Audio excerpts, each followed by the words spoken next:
Can you hear me? Yes. Can you hear me?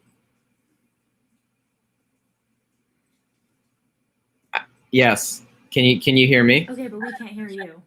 You can't hear me? How about now?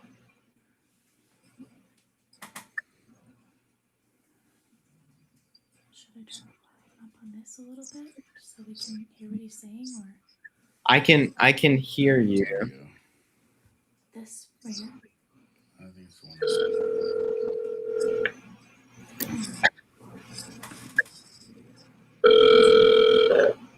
Hey, dude, I can hear you. You can see me, right? You just can't hear me? Oh, you can hear me now. No. That's through my phone, your phone. No, you can hear. I can hear you now. Well, because of the phone. Can you hear me now? Can you hear me now? Come on, Scott. Okay, you can't hear me unless I'm talking through the phone, right? Put the what? Auto monitoring off? I texted and called Scott. But also, you can't hear me, I'm noticing, right? Hello? Yeah, Let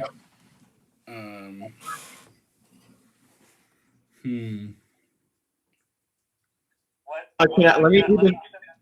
I can do FaceTime with you or no? To like look at my screen? Or share my screen? If I share my screen, let's share. Well,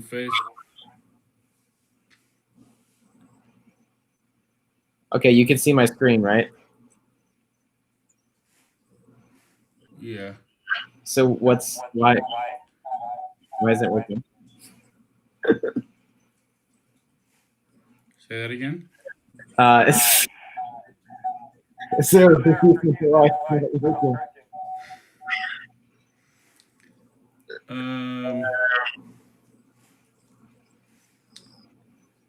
I mean, I know it works if I'm in the video chat room. And I know that we could get Laura to hear it. But go back to video chat. Go back to share my screen, you mean? Oh, one of Go back to three. share my screen. Wait, it says 1 of 3.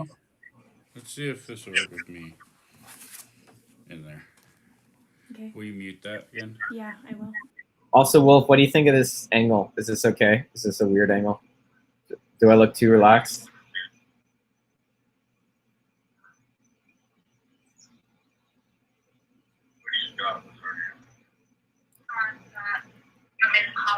Yeah, call Scott.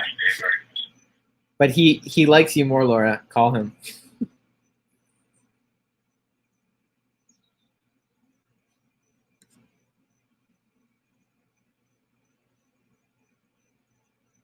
Ooh, I'm still here. You can hear me, right? All right, I'm all alone.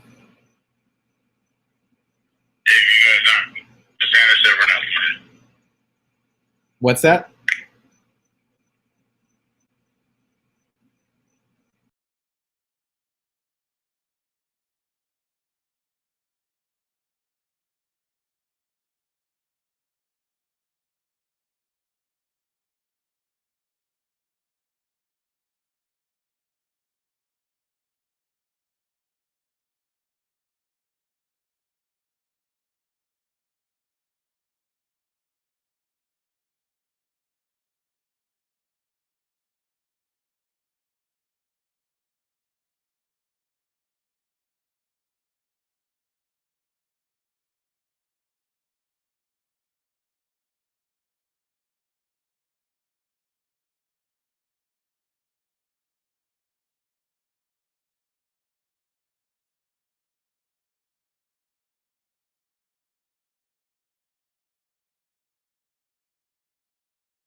Hello.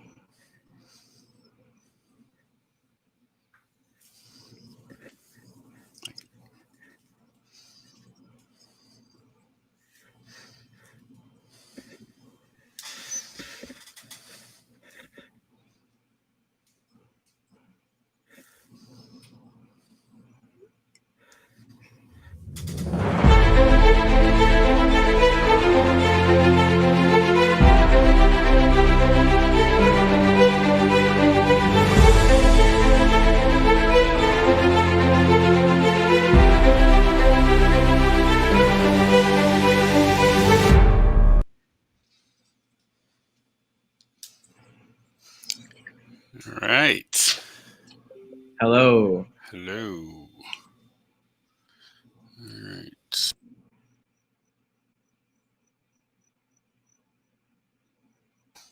Just checking. You can hear me, correct? Yeah, I can hear you. Awesome. Amazing. Awesome. So just want to first start off by welcoming everyone to the Global Hope Summit, and bear with us as these first few moments. We're just making sure everything gets dialed in and that we're all ready to go. But I'm excited to have you all here for this this amazing epic event that we've brought together. And here in a minute, going to bring my co-founder Dave on with me, and we're gonna tell you a little bit about the event and about what we are doing here. And I'm really excited for everyone here to really come together to behind this idea that we can create a better future, that the stories that we tell ourselves today don't always have to be negative, that we are here all together to create something great. And that's a big part of what we want to showcase here and have conversations around here, and also help people figure out how to move forward through what is certainly a trying time right now. And everything that we're doing, everything that we're really working towards is people coming together, people able to find like-minded people who can grow and support with them, who hold similar beliefs, who have similar missions in the world. And the more that we can help those people come together and find the people like them, the better that we can do. So I'm going to go ahead and have Dave come on in a moment, and just let me check something here real quick.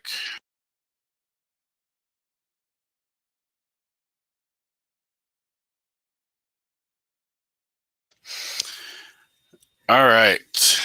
So I'm gonna invite Dave. He's gonna be coming on right now. You want to go ahead and bring Dave on? Awesome. Boom. Yes. Very cool. You're in. I'm in. Mr. Wolf, thank you so much for spearheading this event. It's really cool. Like, I'm really happy to be involved here, and we're both, I think, humbled by the caliber of speaker that has risen and come together. Really, I think because we all kind of agree that there's a lot of noise right now.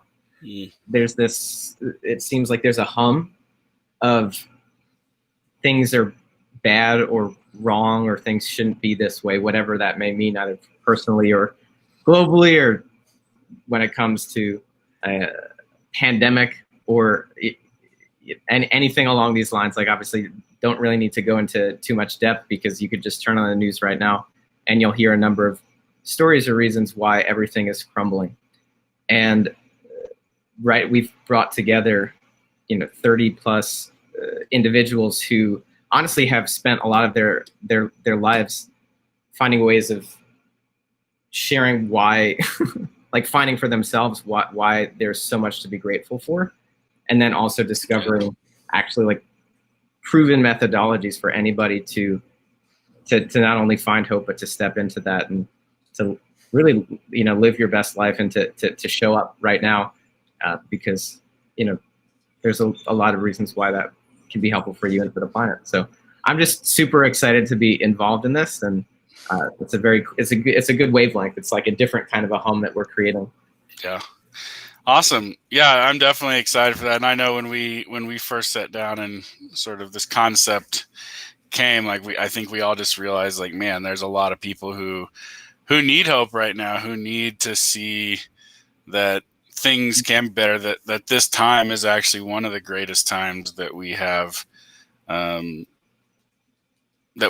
this planet, right? And for us, I mean, I guess for everybody, right? You're in the now, it's always the best time, but ultimately, like, this is actually one of the best times we've ever had to make a difference and to make a shift. And I'm really excited today, especially our first lineup of speakers today with we got Frank McKinney, we have Sebastian Cruze, we have Heather Frankovitch, and as well as Matt Kazam. And I think all of them are really, really going to be like, help us set the stage for what we're really trying to create here, and give us a foundation to work from throughout this entire weekend. So I'm really excited about that. A couple quick logistical things here.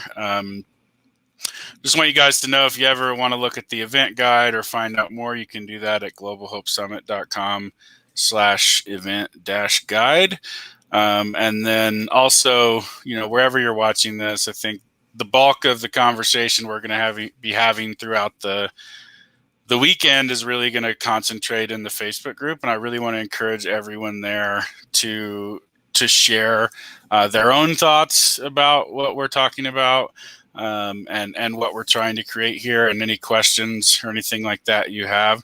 We've been encouraging the speakers to come into the Facebook group after their talks at some point and answer any questions and things that you have there. So I just want to make you guys aware of that. And we're really just trying to encourage conversation here at this event. And I'm going to let Dave talk a little bit about a little special contest that we got going on for you guys. So take it away, Dave.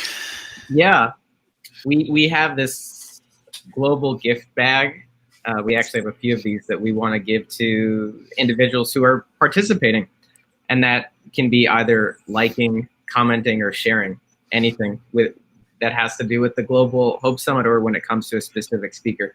So if you are to like a post or to share a comment, then you will be entered into this raffle, and we'll be announcing our winners at the end of the event. And it's really, really exciting. And one other thing that I just wanted to add here is, when Wolf and I and Scott were in the brainstorming phases of this event, it was all about what's the one event or the experience that we would like right now that we think could help us. And that was where it's just like this injection of hope. And another definition of hope in Latin is prosper. And I guess the antithesis of that is despair, right? There's to prosper, or there's to despair. And so it's really bringing people together who have that light within them of hope, that guiding light. And I know I could use some more hope. Wolf could use some more hope. And so it's kind of like this wake-up call, this slap to your face of, like, actually there's so much right now within our power to change our own lives, change the planet. And also there are actually signs of why things are going well. So I'm just really excited for all of the different speakers. I know I'm going to be glued to my screen. And thank you, Wolf, for really stepping up and putting a lot of energy into this. And thank you, everybody who's in attendance and who's listening. And if you feel compelled, if you know anybody else who could use a bit more hope in their lives right now, then please feel free to share this event with them. I mean, this is a free event.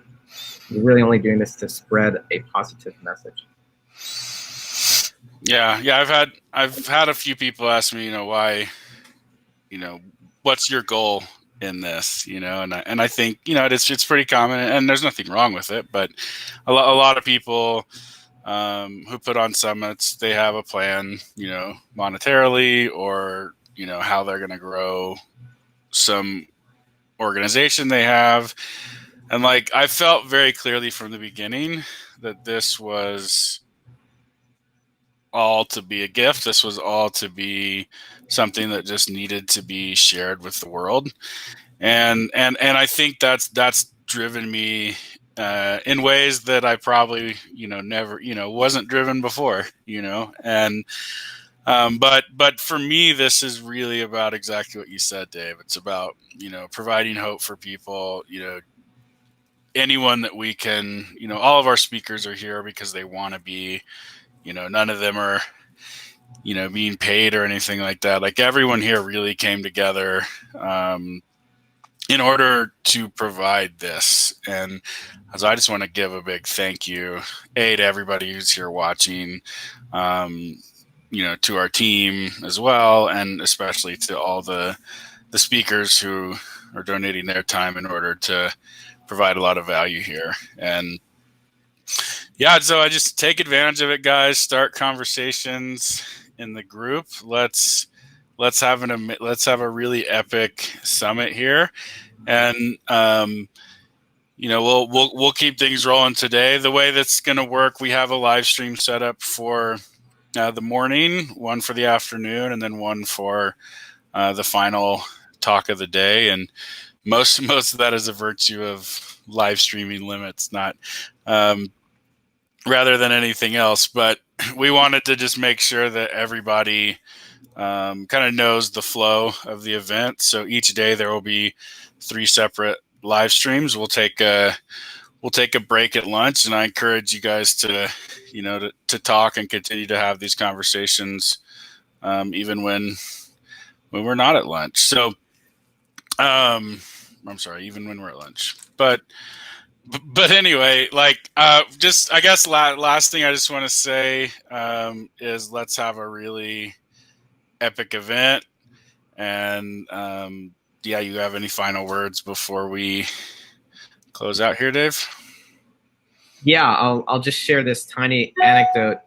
A friend was talking about a particular personality test on virtues, and how there's 25 or so virtues, and by answering a few questions, you could find out which virtues you honor or you hold closest for your life. And it turns out that one of the top 2 virtues that indicate if you have a life of well-being or not is hope. It's hope and zest. Mm. And there's this concept of hope is the opiate for the masses, but it's really much more than that. It's a connection to the fact that there's a positive future. So yeah, please take advantage of this event, guys. The promise, the guarantee is that if you really do listen to these speakers, you will be left with a bunch more power and motivation and inspiration. And if you feel stuck in any which way in any area of your life, this event is here to get you unstuck, and so that you can be your best and you can show up for other people. So thank you again, everybody, for participating and being a part of this. It's really cool. Awesome.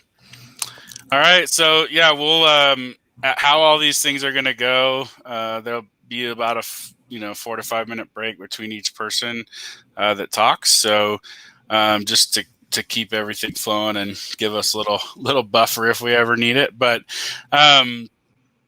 so just know that we'll be back on in about 5 minutes for Frank McKinney. So awesome. You guys happy Global Hope Summit, guys, and we'll see you in just a few minutes. All right.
more importantly than the work is the intent to spread this hope that we certainly all could use right now, given I'm not going to talk a lot about the negatives, right? We all know what they are: the pandemic, the election, the riots, the fires, the Armageddon, the book of Revelations all coming true in the same year. But I'm a beacon of optimistic realism. I hope I can bring some of that to your viewers today. So for those of you who don't know me, my name is Frank McKinney. As Tim said, I'm just a corn-fed country boy that came to Florida with a $50 bill and no education. Matter of fact, I spent 7 stints in juvenile detention as a young boy, going from 4 high school and going to 4 high schools in 4 years. I eventually landed in South Florida, got a job on a golf course digging sand traps. I was around the affluent. I was around the lifestyles of the rich and famous. It was a program that was on TV when I was younger, and I got to see people live it for real. For those of you who don't know the name of the program, just think MTV Cribs. The same thing, kind of that voyeuristic lifestyle where you get to look inside the lifestyles of the rich and famous.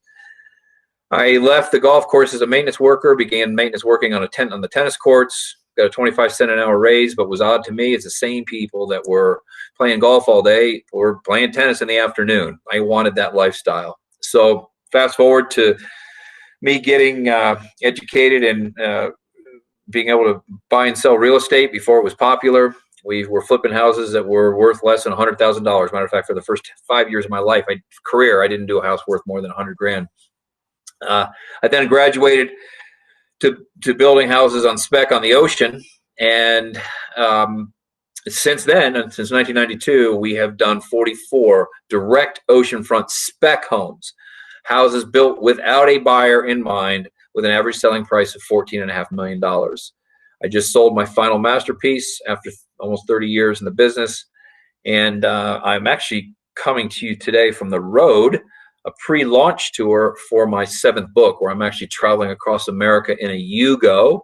For those of you who don't know what a Yugo is, look it up. It was supposed to be one of the most unreliable cars ever built, 0 to 60 in never, and especially 0 to 7,000 miles across the country in a wing and a prayer. So that's me. But the title that I gave to my talk was "Forget the New Normal. I want a more frequent extraordinary." I don't watch a lot of the media. I think as part of my new book, I'm teaching people how to create their own reality rather than have their realities created for them through the different mediums, the different screens, right? There's a screen here. You're watching a screen. There's a screen over my shoulder where a TV is. I mean, there's so many screens that create our own reality. And one of the things I heard on those screens often was, "We're in for a new normal." Well, I'm not going to curse on this program, but who wants a new normal? Like, who wants a normal to begin with? I don't want an old normal. I believe that, let's refer to the pandemic in particular, that the Earth spins at 1,000 miles per hour on its axis. That is a scientific fact. And for one reason or another, God chose to stop that Earth dead in its tracks back in March. No more spinning globe. Everybody's world came to a stop. And I used that time, the early days of the pandemic, to read old journals, to kind of go back and do a postmortem on a part of my life that I had put away, meaning old journals, and like what kind of thoughts and actions am I repeating that I thought I'd left in the past. It wasn't a time for me in the early months of the pandemic to think about new business ventures and how I was going to make more money when this thing ended. No, it was a time to do some rewiring, some redirecting of my DNA. And I didn't want to come out of this thing with this notion of a new normal. I believe the whole purpose of the revelations coming true and the whole globe stopping was for us to have the opportunity at a more frequent extraordinary. Do me a favor, though. The First Amendment has been bastardized. I'm all for it. I'm not all for the bastardization of the First Amendment. I'm all for the First Amendment. But the way that it's being expressed now is causing so many people the anxiety and the stress of what catastrophe's next. I'm asking you to do yourself a favor and quit living that reality. Quit buying into the fact that there's going to be some new normal after this pandemic's over. One time, one curse word. That's bullshit, because there'll be another one. There'll be something else, because the media has now realized that they can stir people up and cause this divisiveness in our society by way of, you pick the pandemic du jour, the race riots du jour, the election du jour. Don't buy into it. Step back and realize that those elements that others on this fantastic Global Hope Summit are going to talk about are opportunities for a new and more frequent extraordinary for you and for me. That's how I'm seeing it. And I am believing that as we come out of this, you know, I mean, we're in a pandemic. I'm not denying that. You know, I mean, I've got my mask right here. I wear it. I'm not an anti-masker or a pro-masker. You know, I'm just Frank McKinney. Again, not buying into somebody else's reality. But as we come out of this, I'm envisioning and already implementing new opportunities. I think that stopping of the globe from 1,000 miles an hour to 0 was purposeful. For us to do that introspection, that self-analysis, to really determine, where were we really going at 1,000 miles an hour? Was my life going in the right direction? Yeah, I had to lock myself in my house for a couple of months. If that was painful for you, you need to reevaluate your life. If that was just almost unbearable, why is that? I mean, why couldn't you just stay alone? Why couldn't you be alone? Why couldn't you be with your family? Why couldn't you use the time to get inside the mind, get inside the heart, and get inside the soul to determine what is it that you truly want out of life? And for those of you who don't know, we run a pretty big, I don't like the word charity, because charity exacerbates poverty. It's free enterprise and capitalism that solves poverty. It's not charity. But we run a pretty big nonprofit that does base itself on self-sufficiency. And I had a chance to relook at that model. So what I mean by that is we built self-sufficient villages in Haiti. I've built 27 villages in 24 Haitian cities in the last 17 years, providing a self-sustaining existence to 12,400 children and their families. That were the children, if you could picture this as being a meat patty of meat, hamburger, that were actually eating dirt, not meat, dirt, flavored with bouillon and lemon juice. So we wanted that to come to an end. So we have been building these self-sufficient villages that combine housing, renewable food, real food, clean drinking water, a church, school, clinic, and some form of free enterprise, so the village can be self-sufficient. And to me, Global Hope Summit, the hope that we are creating in the poorest country in the Western Hemisphere by way of providing a self-sustaining existence. Listen, I abhor an entitlement mentality. I can't stand a welfare mentality. The programs are fine. What they were intended to do, when they were implemented, when they were designed or originated back in the Great Depression, it's fine. You know, pull yourself up by your bootstraps and get back to work. But in a place like Haiti, where the unemployment rate in many places is 80%, and the average infant mortality rate is 5 years old, meaning if you had a kid, there's a 22% chance it isn't going to make it to its 5th birthday. Providing hope in a country that doesn't have a government that they can count on. Like, if you don't want to be homeless in America, I can assure you that you don't have to live on the streets. There's many social service programs that catch the indigent or can catch the indigent in the United States. So it's wonderful to see. You take the rawness of the poorest country of the Western Hemisphere, that being Haiti, and what hope can do for a small number of people. I mean, 12,400 sounds like a lot, but the population in Haiti is over 9 million. Drop in the bucket. But I know what hope looks like. I know what hope realized, I should say, looks like on the faces of the people, especially the children that we've helped in Haiti.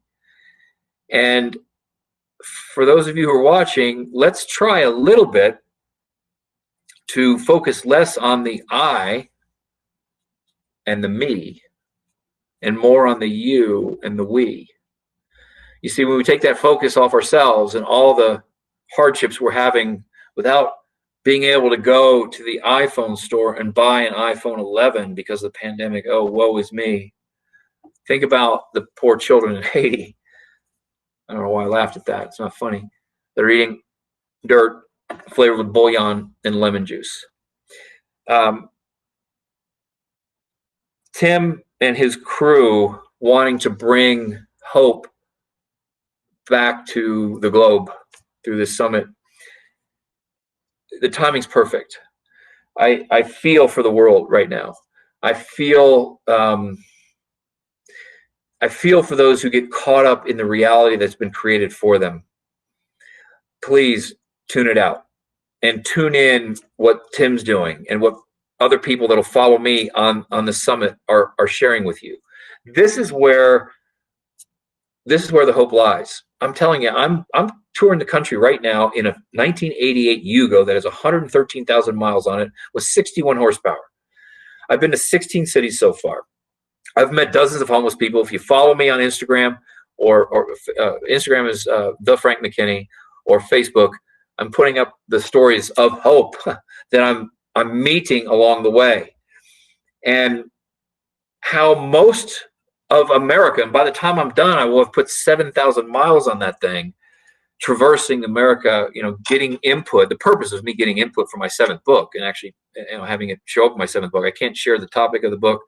I can't share the title per the publisher yet, but it's a mindset book, and that is, it's appropriate actually that I'm on this tour at the time that Tim's doing his Global Hope Summit, because one of the things that I kind of was, I don't want to knock the summit. I'm not knocking the summit, but Tim, there's more people that have hope out there than you think. Of course, we can all use more hope. But I have, in 16 cities and 10 states, talked to random people from homeless all the way up to very important CEOs that are contributing to my new book. There's a tremendous amount of hope there. And it seems to me that the ones that have hope, use the downtime when the globe was spinning at 0 miles an hour to grow, to personal develop, to become better people, and realize that the manipulation that's taking place via the different screens, 1, 2, 3, 1 computer, 2 phone, 3 TV. The manipulation that's taking place and is removing a lot of the hope that we have and creating a tremendous amount of divisiveness. Create your own reality, people. Don't buy into that of which is created for you. If we didn't have these mediums bombarding us every day, how much better would we feel? I can tell you, for me, I've been on the road. I haven't turned on the damn TV one time. I rarely check the news. I am reporting stories from the road on, I guess now, hope from people who are sharing I'm asking 2 questions, 2 primary questions that I'm asking, because there are 2 out of the 25 chapters in my new book that are posed in the form of questions, or that are presented in the form of questions. One of them is, what legacy do you aspire to leave behind? Think about that while I explain. Motivation washes off and goes down the drain with a soap at night. So as a species, as human beings, we weren't meant to stay motivated. You can't stay motivated. It's true. I can't stay motivated. Inspiration lasts about as long as a bad sunburn. Get sunburn, wears off in 2 weeks. Read an inspirational book, watching an inspirational movie, it's gone from your person in 2 weeks. It's aspiration that can alter your DNA and forever change your life and the lives of those you love. So I'm taking this aspirational tour across the country and asking many questions, but one, what legacy do you aspire to leave behind? Think about that. So it's kind of the headstone test. It's kind of the eulogy test, but you're not dead. You've got an opportunity when you understand that to me, aspiration is like, you know what a Fabergé egg is. Okay, so if you don't, look it up. It's a very expensive piece of jewelry. It's there's only like 6 of them in the world. To me, aspirations belong in a Fabergé box. They're sacred. I've aspired to like 5 big things in my life that alter my DNA. And honestly, and I think about each one of them, hope was at the base or the forefront of each one of those endeavors. It took me a long time to accomplish those aspirational endeavors that I would keep so sacredly in that Fabergé box. So, you know, as you watch all the other folks on this broadcast, believing, I hope you now understand that your motivation. If Tim did a crappy job on his summit, he will have only motivated you. He will only have inspired you. Not bad. I use motivation and inspiration to ignite aspiration. So when you take your computer or your phone and you turn it off, what legacy, after you're watching Tim's program, do you aspire to leave behind? It's a beautiful question. You know, the answers I'm getting, there's a chapter in the book that asks that very question, and many of these answers that I'm getting from the road are going to make it in there.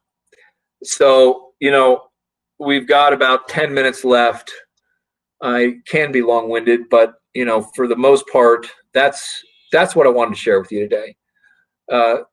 Create your own reality, alter your DNA, live through aspiration.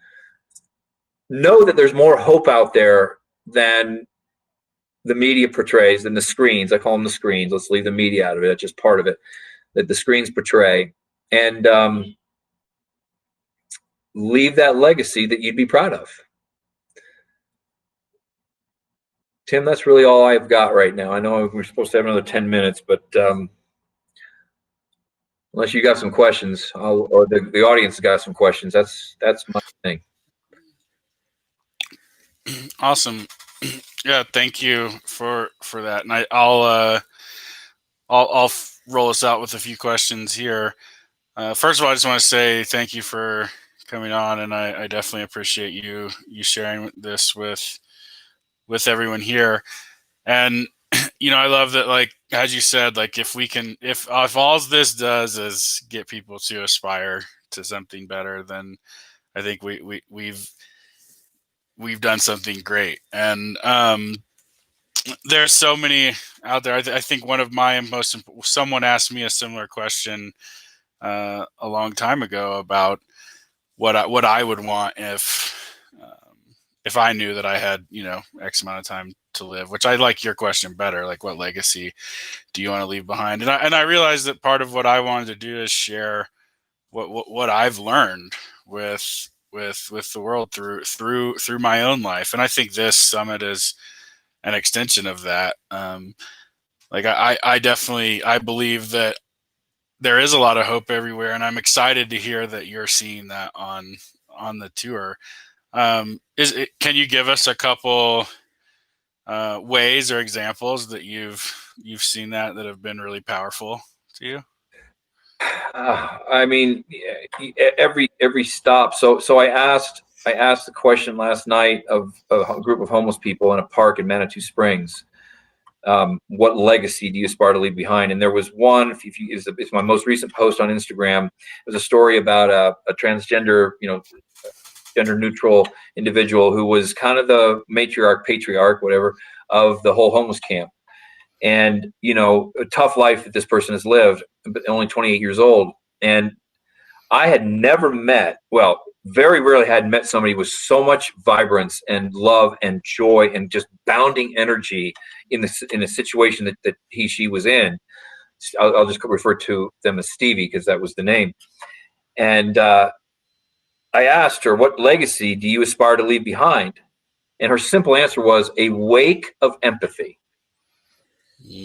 Then this person was an autistic savant. It was very fascinating to speak with a combination of transgender, autistic, savant, homeless, and the overseer of this homeless camp. Like, so for example, I came and I brought a pizza for them. She made sure everybody got a piece but Stevie.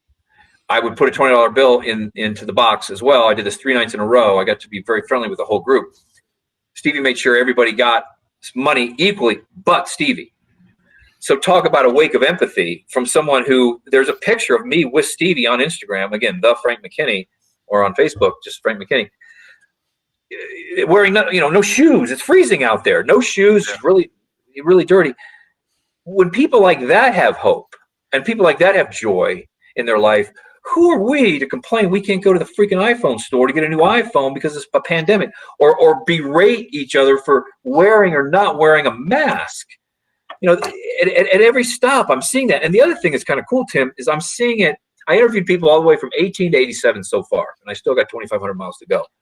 I'm seeing it a lot at the younger age, like the 30 and unders, how hopeful they are. And they're not getting into the hopeful that Donald Trump wins or Biden wins and what's going to change after that. It has nothing to do with that. Hopeful for the destiny that they're going to create for themselves. So when you put together the Global Hope Summit, you can view this or participate in this in 2 ways, in my mind.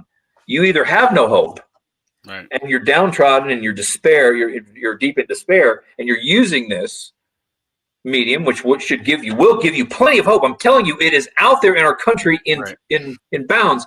Or you're going to be that beacon of hope. Like, you're going to continue to take what you've learned and say, you know what? I listened to Frank. I listened to all these other people. I'm going to create my own reality. Nobody's going to create it for me. I do want to alter my DNA, and I do aspire to leave a legacy that's meaningful, whether that's a tomato garden, a beautiful tomato garden, or 27 villages in Haiti and 12,400 children later. But aspire to something. And that's, I think, the beauty of what this whole time period could allow you, Tim, me, Frank, and you, the viewer, to do. Yeah, I agree. That's so powerful, man. I think, and I've seen people with a lot of hope and people who, seem to follow any of the sort of negative trends that we see a lot of.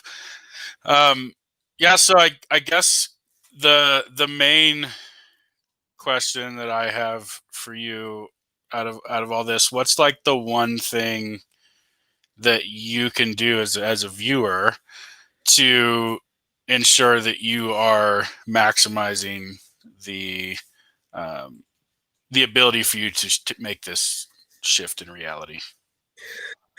2 things, if I could. One is to create your own reality, right? And to really alter your DNA through aspiration. And the other is to take a risk. You've got to get outside. I'm not going to say your comfort zone, but risk. When we think about taking a risk in life, and let's say stepping out during this time and really trying to be a beacon of hope, we feel fear. Fear is only associated with the thought of taking a risk, not with the actual taking of the risk. Get into a roller coaster, get that metal bar down on your lap, you start going up that first hill, you're freaking out. Your heart's pounding, you're terrified of the thought of what's about to happen. Once you crest and you go down that hill, that fear is replaced with excitement and joy. And eventually we want to get to the end of the line and do the whole thing all over again. That's what I say do. Realize that when you're afraid of anything, you're thinking about taking a risk, the next sensation, next 4-letter word is fear. Fear is only associated with the thought of taking a risk. And the risks that you're contemplating, by the way, if you inventory them, are likely some big change or big challenge in your life. Could be relational, could be financial, could be spiritual, could be dietary. thinking about taking a risk in one of those areas evokes the thought of fear, but the fear is only a result of the thought of taking a risk. If you don't take the risk, that fear will never leave you. Once you take the risk in this world that we're in now, it will be replaced with joy and excitement. The risk may not pay off, Right. but wouldn't you rather, I mean, everybody listening and watching is going to have regrets in life. Wouldn't you rather regret what you did, not what you didn't do? I'd rather regret getting on that roller coaster and puking than not taking the ride. Yeah. That's the best advice I could give everybody watching this fantastic movement that you've got here, Tim. Awesome. Yeah. Well, thank you so much. And like I said, we really appreciate you being on here. If I know you mentioned your Instagram and Facebook page, where can people find you? Is that the best place for people to? The thing I want to do is Instagram is the Frank McKinney. Facebook is just look up Frank McKinney. I think it's Frank 10 or something. My webpage has been referred to basically Disney on a computer. So if you go to frank-mckinney.com, this is Frank with a hyphen McKinney.com, you can see the villages we've built in Haiti. You can take tours of all 27 of them. You can see in the intro you gave, Tim, to the beautiful mansions I've built. Mm-hmm. You can read sample chapters of the 6 books I'm reading, I've written, and the 7th book that I'm writing now. I mean, it's an exciting adventure. If you're stuck at home or you're at home at any time, frank-mckinney.com, the Frank McKinney on Instagram, and just Frank McKinney on Facebook. And Tim, I just want to thank you I know it took a lot of work. I was on the other end of those emails and all the coordination to put something like this together. Like, it's the first time I've been on this platform. This platform is fantastic. Everybody who's watching this, make sure at the end that you give Tim the respect and the applause that he deserves for putting this together. So thank you, Tim. Thank you. Really appreciate you, man. Always good to see you and hear from you. And we'll talk soon. And have a great day. And really thank you for coming on here. Enjoy the summit, everybody. All right.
right, guys, welcome back. I'm very excited to have a very good friend of mine, Sebastian Cruze, on here next, and I'm going to let him jump into it pretty quickly, but I just want to let you know he's the founder of a company called Decode Your Genius. They have a software and training platform that guides people to make the biggest difference possible with their passion. And he's going to be talking about how passion is power and the world needs your masterpiece. So it's going to be a great follow-up to what Frank talked about finding the way that you can really find your own hope in the world and your own aspiration and follow that. So his big mission is to create global abundance by 2100. So that's really exciting. And most importantly, he's a really great friend of mine. So, lastly, I want to let you know there is a little workbook to go along with this presentation, which you can find at decodeyourgenius.com/GHS. And we'll put that up on the screen here for you real quick. And that will be, anyway, we'll pop that up here shortly, and I'll let you take it away, Sebastian. Okay, thanks, Tim.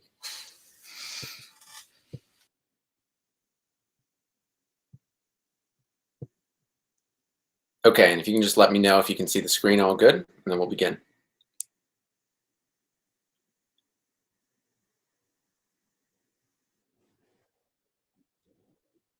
Yes.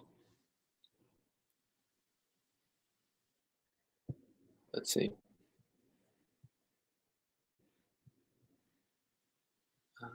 Let's go like this. Okay, is that good?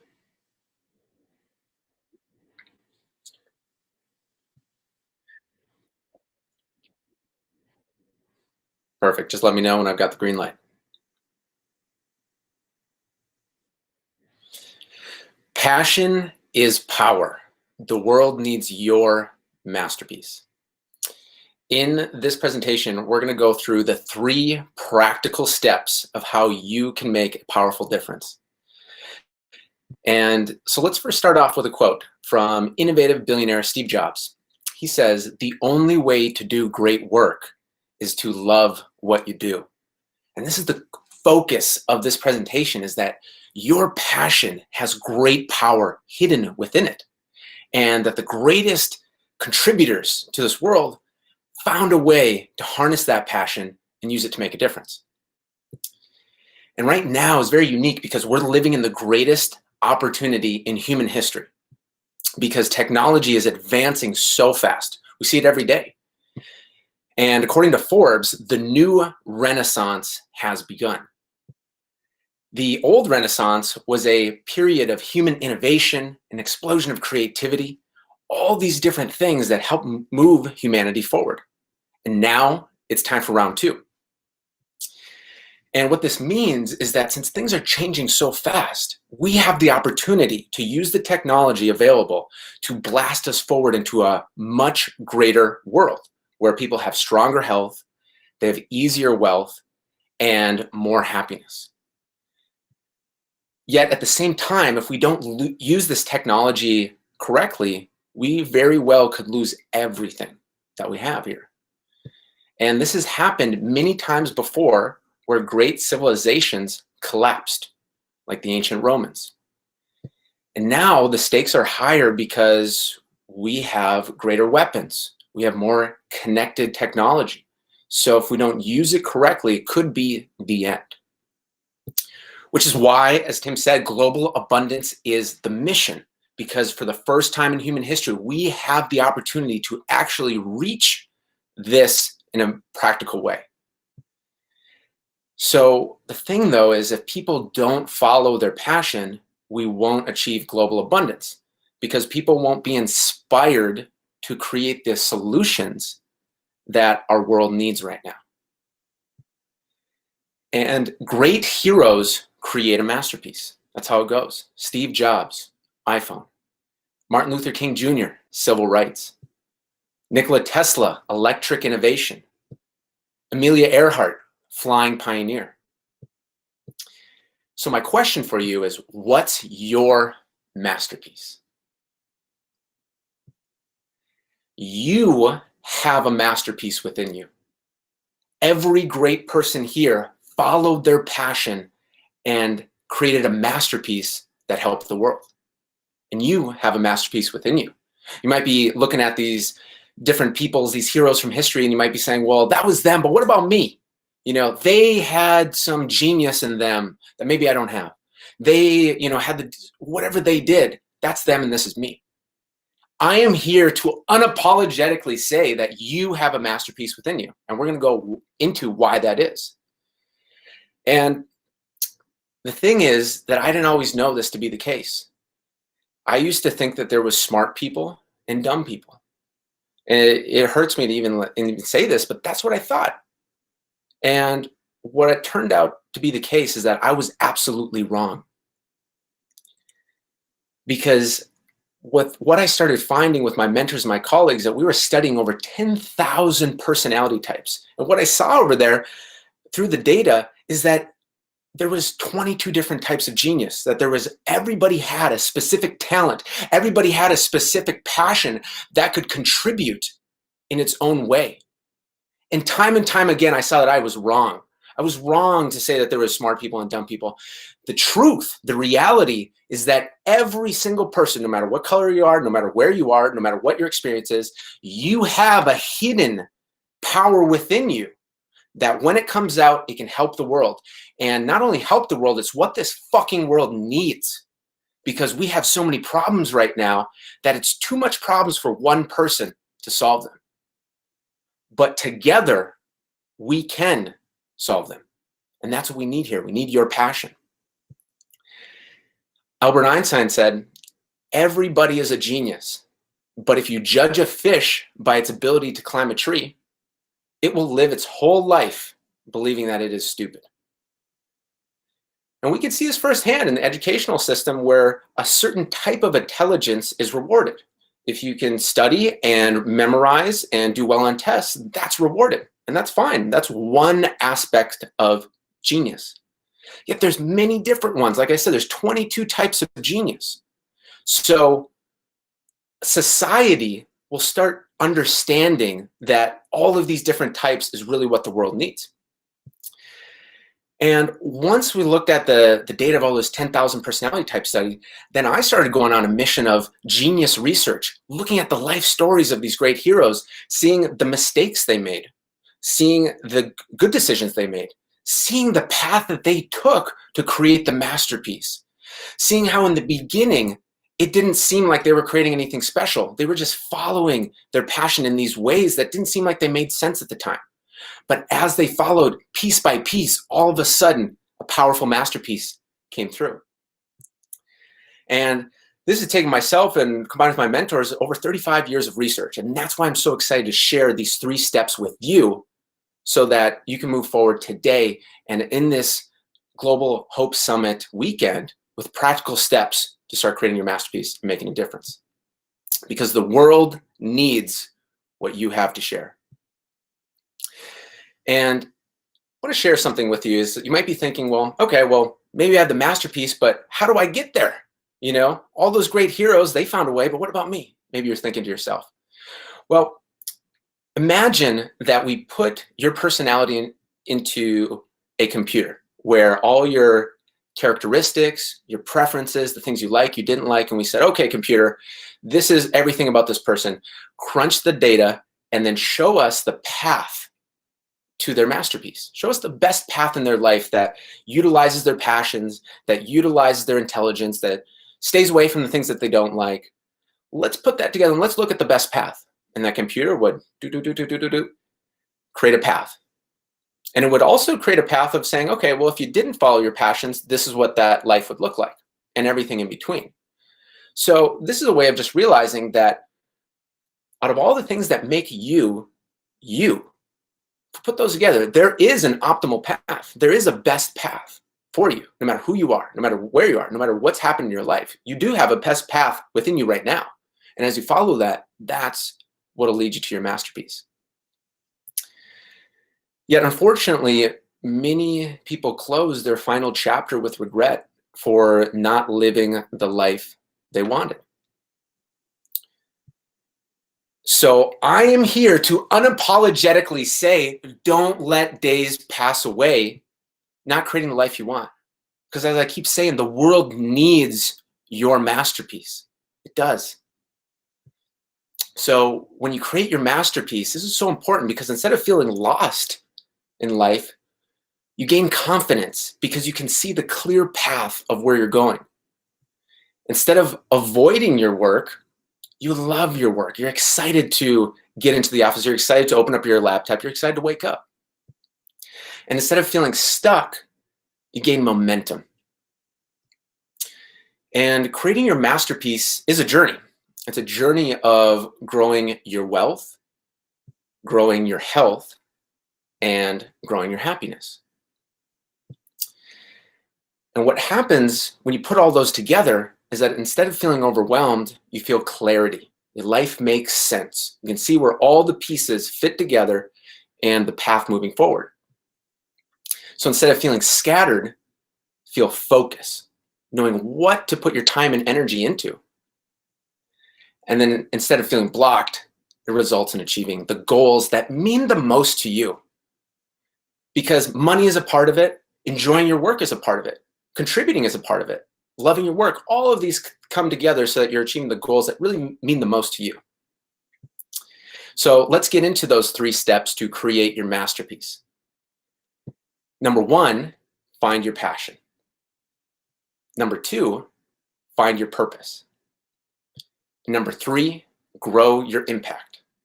So now let's go into a bit more depth for each of these.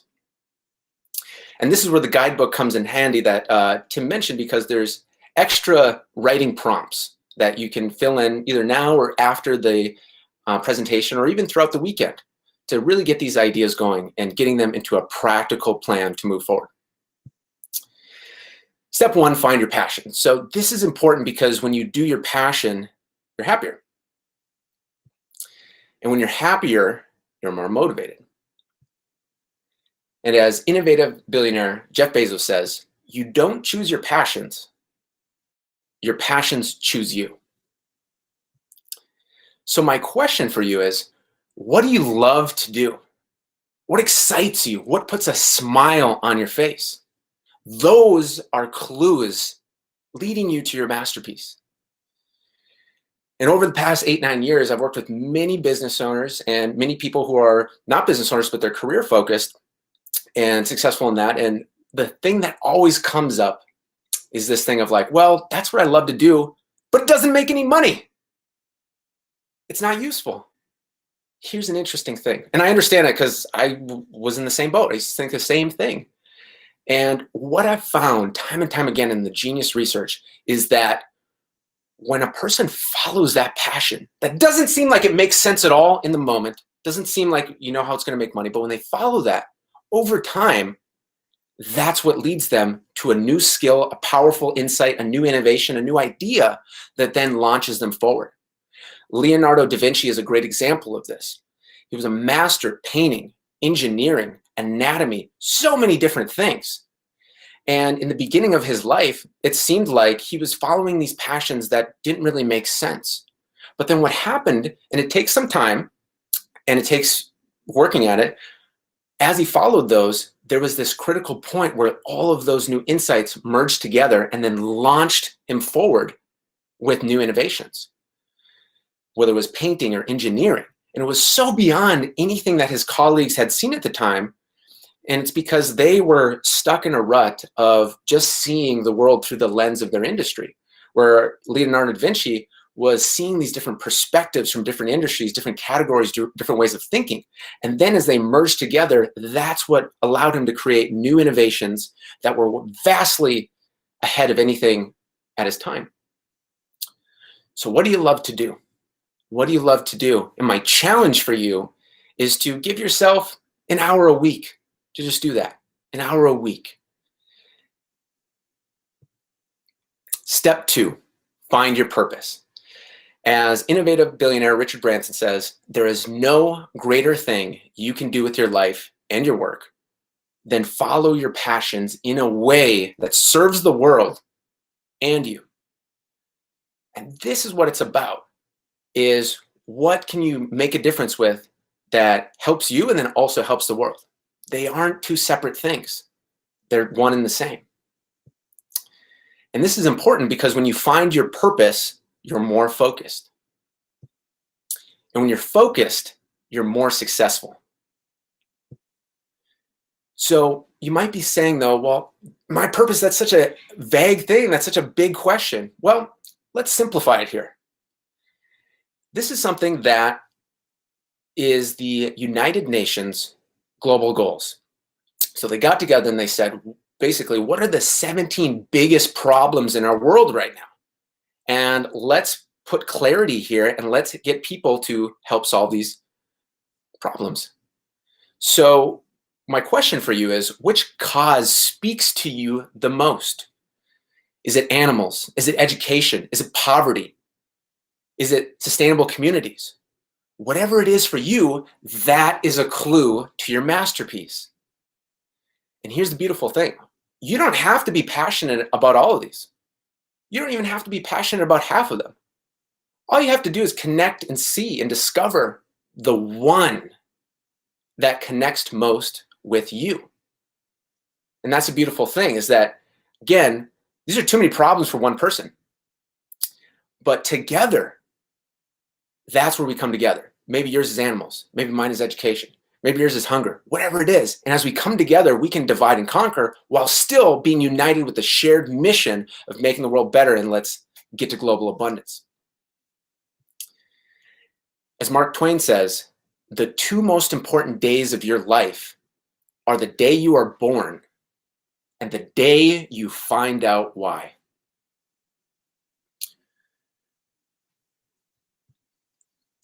So when you look at an example like this, what calls out to you? What do you feel in your chest that I got to do something? Because there are kids in this world that need help right now. There are animals in this world that need help right now. There's plants in this world. There is things in this world that need help right now. And each of us can help in our own way. So let's take a look at how we can make this another level practical. Because you don't have to be Elon Musk going to Mars to make a difference in the world. That's one way. It's an amazing way. And there's many other different ways. So we know that charity is one, but technology is another one. Writing, speaking. This is about you finding your own way that connects with you to make a difference. It's all about you. Community. Maybe it's bringing people together with the right ideas or the helpful ideas, shared ideas. Or maybe it's bringing people together with differences and having dialogue together where everybody can grow. Maybe it's art, creating beautiful things that enrich the world. Maybe it's buying, so it's supporting the companies that are helping the world. It's supporting the companies with good values. Perhaps it's voting at the big level, local level, anything in between. These are just a few of the ways to make a difference. So what I challenge you to do right now is kind of connect to which one do you feel kind of resonates with you the most. That's a clue to your masterpiece. And not, like I said, not everyone has to be going to Mars. There's different layers to this where you can help in your own way. So there's the local level. That's where it all begins. So your specific passion, sharing that with the people you see on a weekly basis, friends, family, people at the coffee shop that you might frequent, the people you interact with. Each time of those things, we have an opportunity to share the passion with us.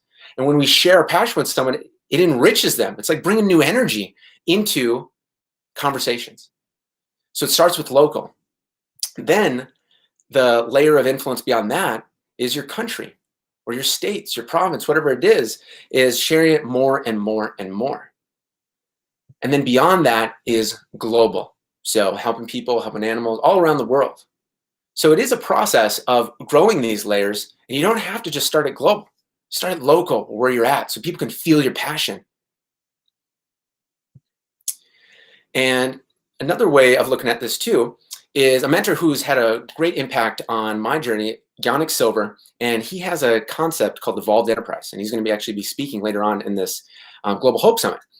And he's got a book as well. So this is just a very quick tie-in here of how this can take things and make it more relatable as well. Because we're taking a big thing right here. We're taking find your purpose and we're simplifying it into the daily life. And he's got a concept that says, you know, in businesses, either you're a business owner or you're working in a business with a career, whatever it might be, it could be transactional, where it's just about you and what you get, the money. The next step above that is transformational. So yeah, it's about the money you get, and it's about the people that you're helping on the other side. And then what he says, the level beyond that is transcending. So it's helping you, it's helping your customers, and it's helping the world. And this 3 levels is a new way of thinking about this and saying, okay, what you do with your work can help the world every single day. Human beings, it's the thing we do most, pretty much, is work. So this is how, let's not just throw that away. Let's instead of channel all that energy into a way that helps everybody. Step 3, grow your impact. As innovative billionaire Elon Musk says, when something is important enough, you do it, even if the odds aren't in your favor. So don't let the odds hold you back from creating your masterpiece. Because when you serve the world, you make a difference. So my question for you is, what would you create with a blank check? Say a check showed up, no strings attached, 20 million bucks right into your account. No taxes, no nothing, just right into your account. And you go, okay, this is amazing. You go travel around the world, go to expensive restaurants, buy new things. You have a blast, okay? So when you come back and you've got some millions left, and you might be saying, Sebastian, I spent it all. Okay. So say you've got some millions back. However, what do you want to build with it? What's that thing inside that you have been kind of thinking about of like, oh, well, maybe when I'm retired, or maybe when I get X amount of money in the bank, or maybe once I do all these things, then I will do that thing I really want to do. What's that thing?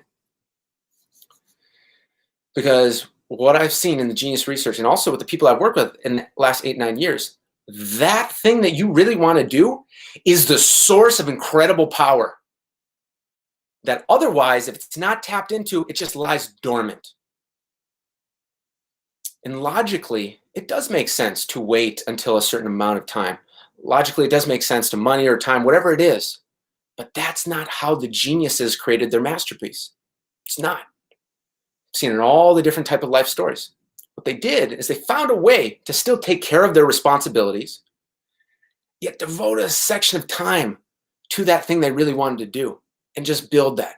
And again, as you can see, I'm all about practicality. So don't throw away all your commitments. Don't throw away all your responsibilities. Keep those. But let's carve out some time to start really focusing on that.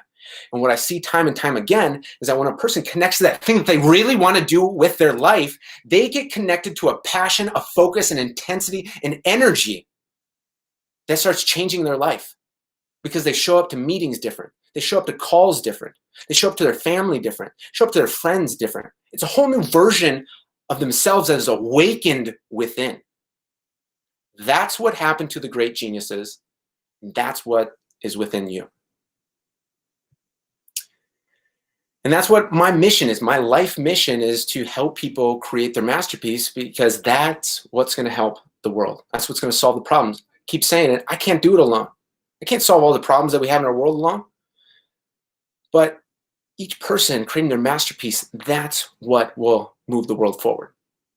And that's what I've seen time and time again is that as people are creating their masterpiece, they're connecting to a passion that allows them to move forward in their life, their business, their career.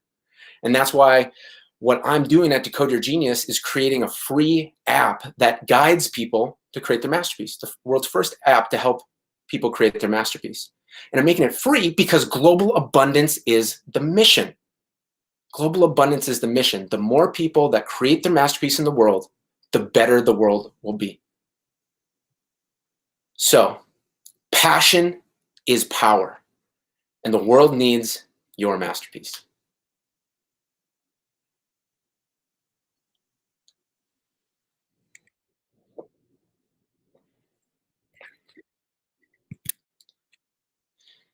You got it. All right. So where do I go? Yeah. Next? Up Yeah. there? I can do Q&A too, if we need to. Yeah. I have a couple questions that I just want to ask you real quick. And but before I do that, I want to encourage everybody. So if you have questions directly for the speaker, I'd love for you to post them in the Facebook group so that we can continue to spark conversations there. And we're encouraging the speakers to go in there as well and answer those questions. I'll be there. You got questions? I'll be in the Cool. comments. Awesome. But yeah, I want to ask you. Talked a lot about like serving the world, and also like that your effort matters. And like I think it's really important to understand the scope of that. So like when you think about the world as it relates to someone's genius, what does that mean to you? Yeah, I think that's a great question, because sometimes it can feel daunting, of like, oh, the world, what does that connect? How does that help my day-to-day life? So I think that first starting local with how can you share your passion in your work? How can you share with your friends and your family? That in itself is helping the world in such a high degree, because when people are doing what they love, they're happier, there's less disagreement, there's more peace. Yeah. So if even that one shift, if you go out in your life and you're just connecting your passion on a daily basis and then sharing it with the world, sharing it with the people that you interact with, Right, you're doing a huge thing. Yeah.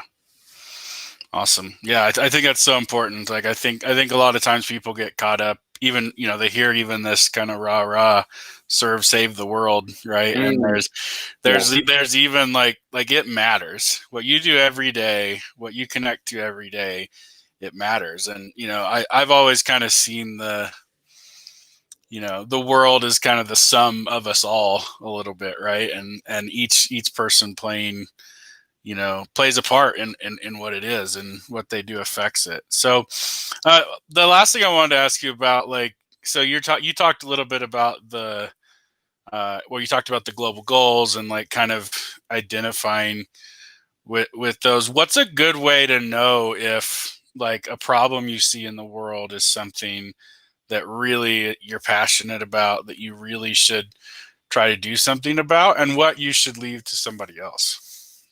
That's a great question. Yeah, I think it can be really simple, which is, what do you feel? What do you feel in the chest? And I've used this term before, like it's like a GPS in your chest, because we all know it. When we feel something that's pounding, where that's something I got to focus on. That's a hint. And sometimes it doesn't start off that strong. Right. Sometimes it just feels like maybe you see that topic come up and you just feel a little something. Sometimes it's like a little flicker of a flame. And society tells us, oh, that little flicker doesn't mean nothing. Just focus on your job, keep making the money, and go. But that's not what the genius research shows. It shows that little flicker is different for all of us, and let that grow. Let that grow. And it can also start as a curiosity too. Maybe you're just curious about something, like, man, if I had an extra 10 hours a week, I would just read into that or research into that. Yeah. That's another way of knowing. Wow, that's awesome. Cool. And I know you mentioned your site, and is that the best way to get in touch with you if people want to learn more? At decodeyourgenius.com? Yeah, decodeyourgenius.com. The Facebook comment for Global Hope Summit, I'll be there. And there we go. Awesome. Well, thanks for joining us on this summit. I'm really excited to have you, and it was such a powerful message you shared here, and I think important to the overall context of what we're trying to do here. So thank you so much, and yeah, I'll see you in the group.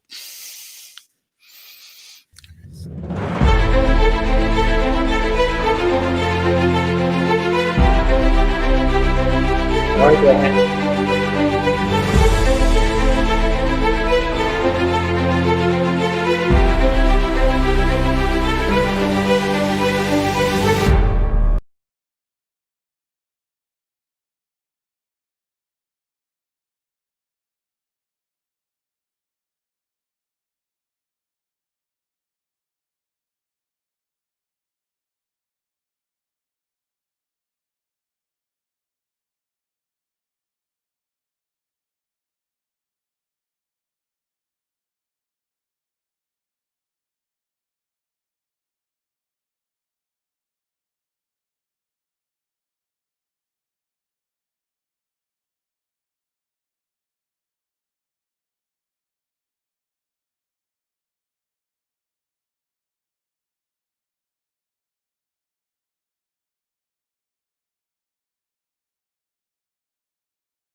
Hey guys, welcome back. Excited to have Heather on here. She's an amazing human being, such a gentle, great soul. She's gonna be talking about leveling up your life with tough but powerful conversations, which I think is so important for the direction we're heading. We had Frank on this morning talking about aspirations and what what your aspirations are, and then Sebastian kind of honing that into how you can build your masterpiece. And now we're gonna take a little detour here and really talk about the powerful conversations. And I say detour, it still matters for you living out your aspirations and your best life to build this skill. But on top of that, this is such a big part of what is going on today in the world, is just people having fear about saying what they believe and stuff. So I'm really excited for Heather to talk about this. She has over 20 years experience in private practice, combining therapy and performance coaching. She's served celebrities, critically acclaimed writers, business owners through that private practice. And she really just is here to help people stop sabotaging their dreams. And in this conversation, she's going to take an even closer look at the things that are going on in the world right now and how we can approach those in the correct way. So yeah, really, she's got a company called Sourcing Joy that helps people do what I talked about earlier. And honestly, just so excited and grateful to have you on here, Heather, and really looking forward to what you're going to bring to this conversation. So. Well, thank you. Thank you very much. I am so happy and grateful to be here. And I got to tell you all, I am 100% super hopeful. It's not lost on me. I appreciate and welcome this opportunity to share more widely my thoughts on elevating and hope and healing. Our world is definitely facing some big problems, and we're off track. We're forced off track because of COVID, and we've lost our better way around this culture of the intense political divide. That's what I'm going to touch on today. But first of all, Tim, Dave, everyone behind the scenes, and everyone stepping up to speak at this summit, thank you. Thanks to all of you for showing up, lending your voice and sharing your gifts.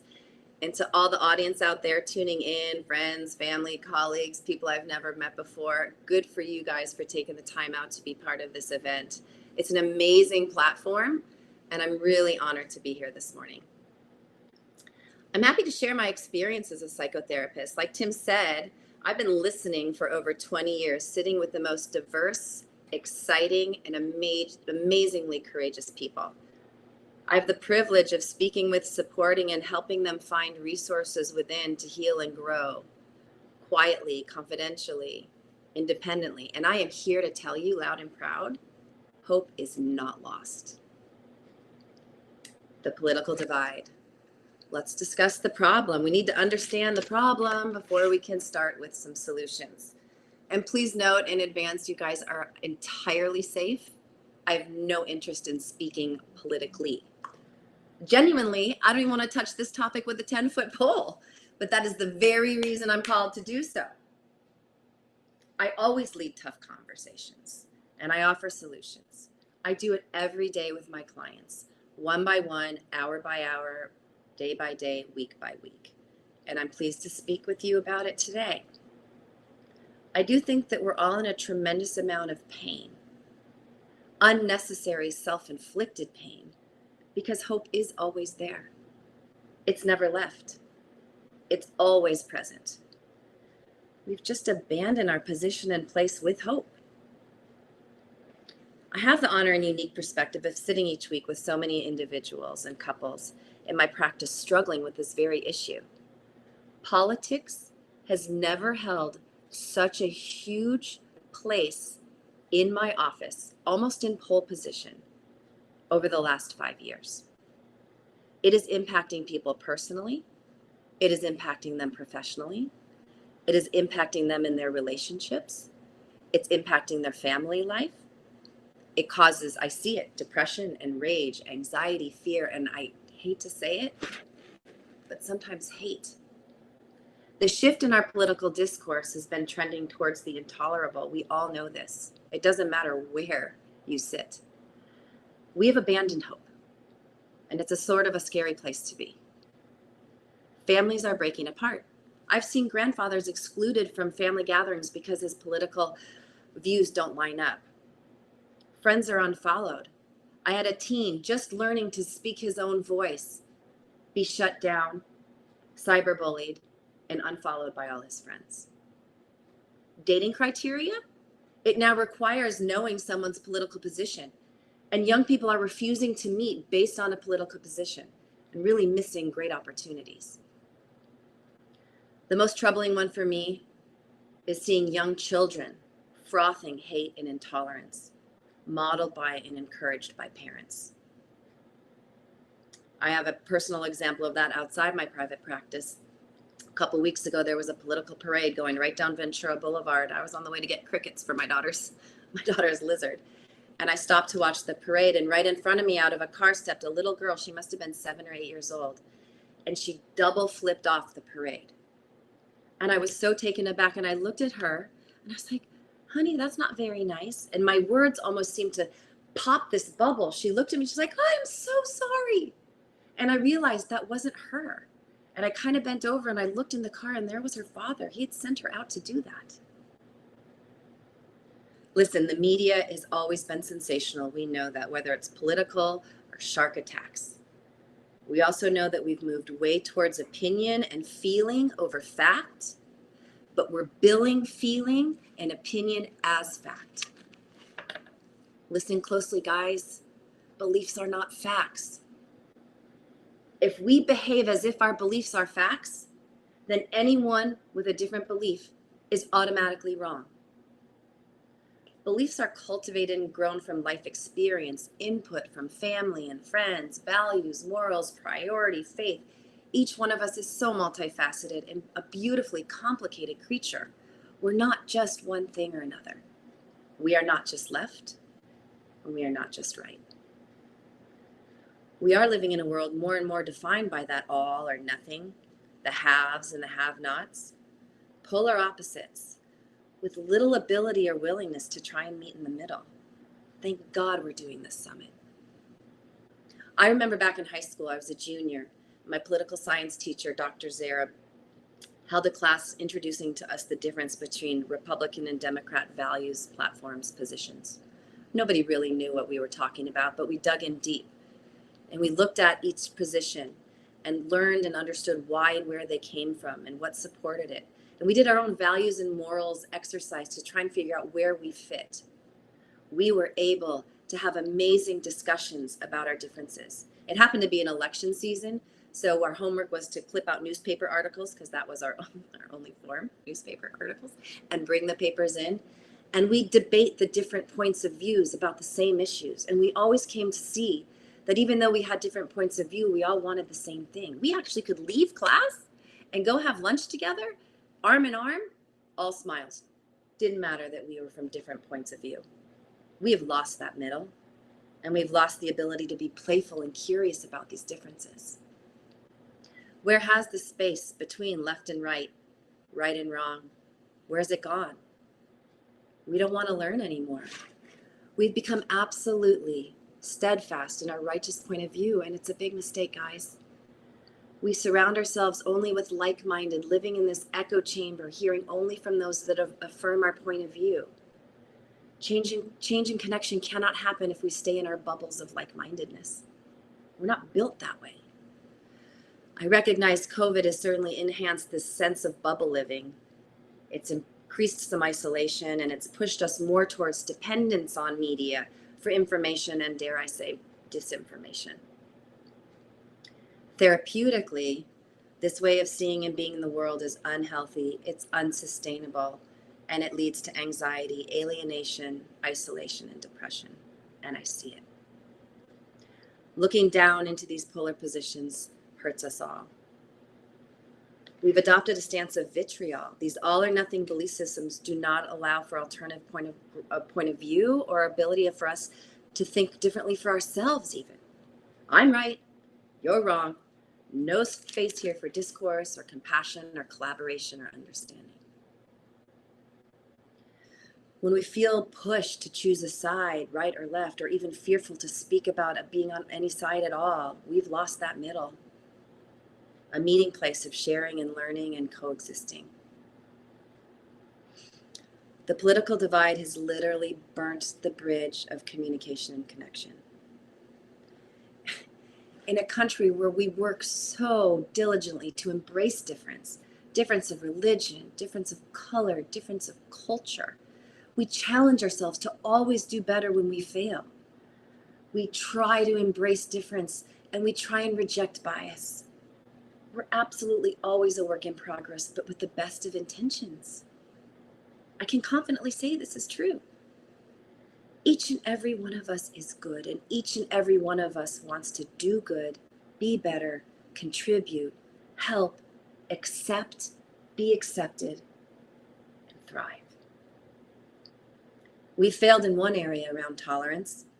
We've surrendered tolerance of individual, unique thought. Input from media and the polarity of position it incites and has purposefully or accidentally stripped away individual thought.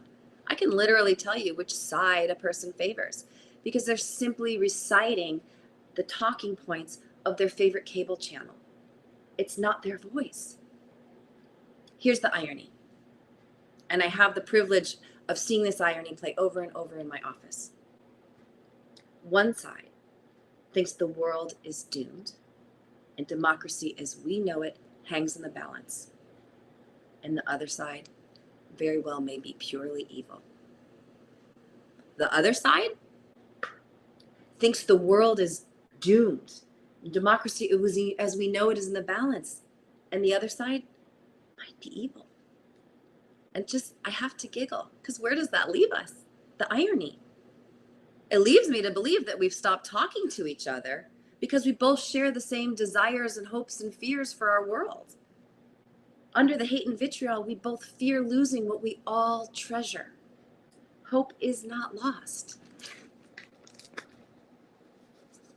Let's build that bridge back.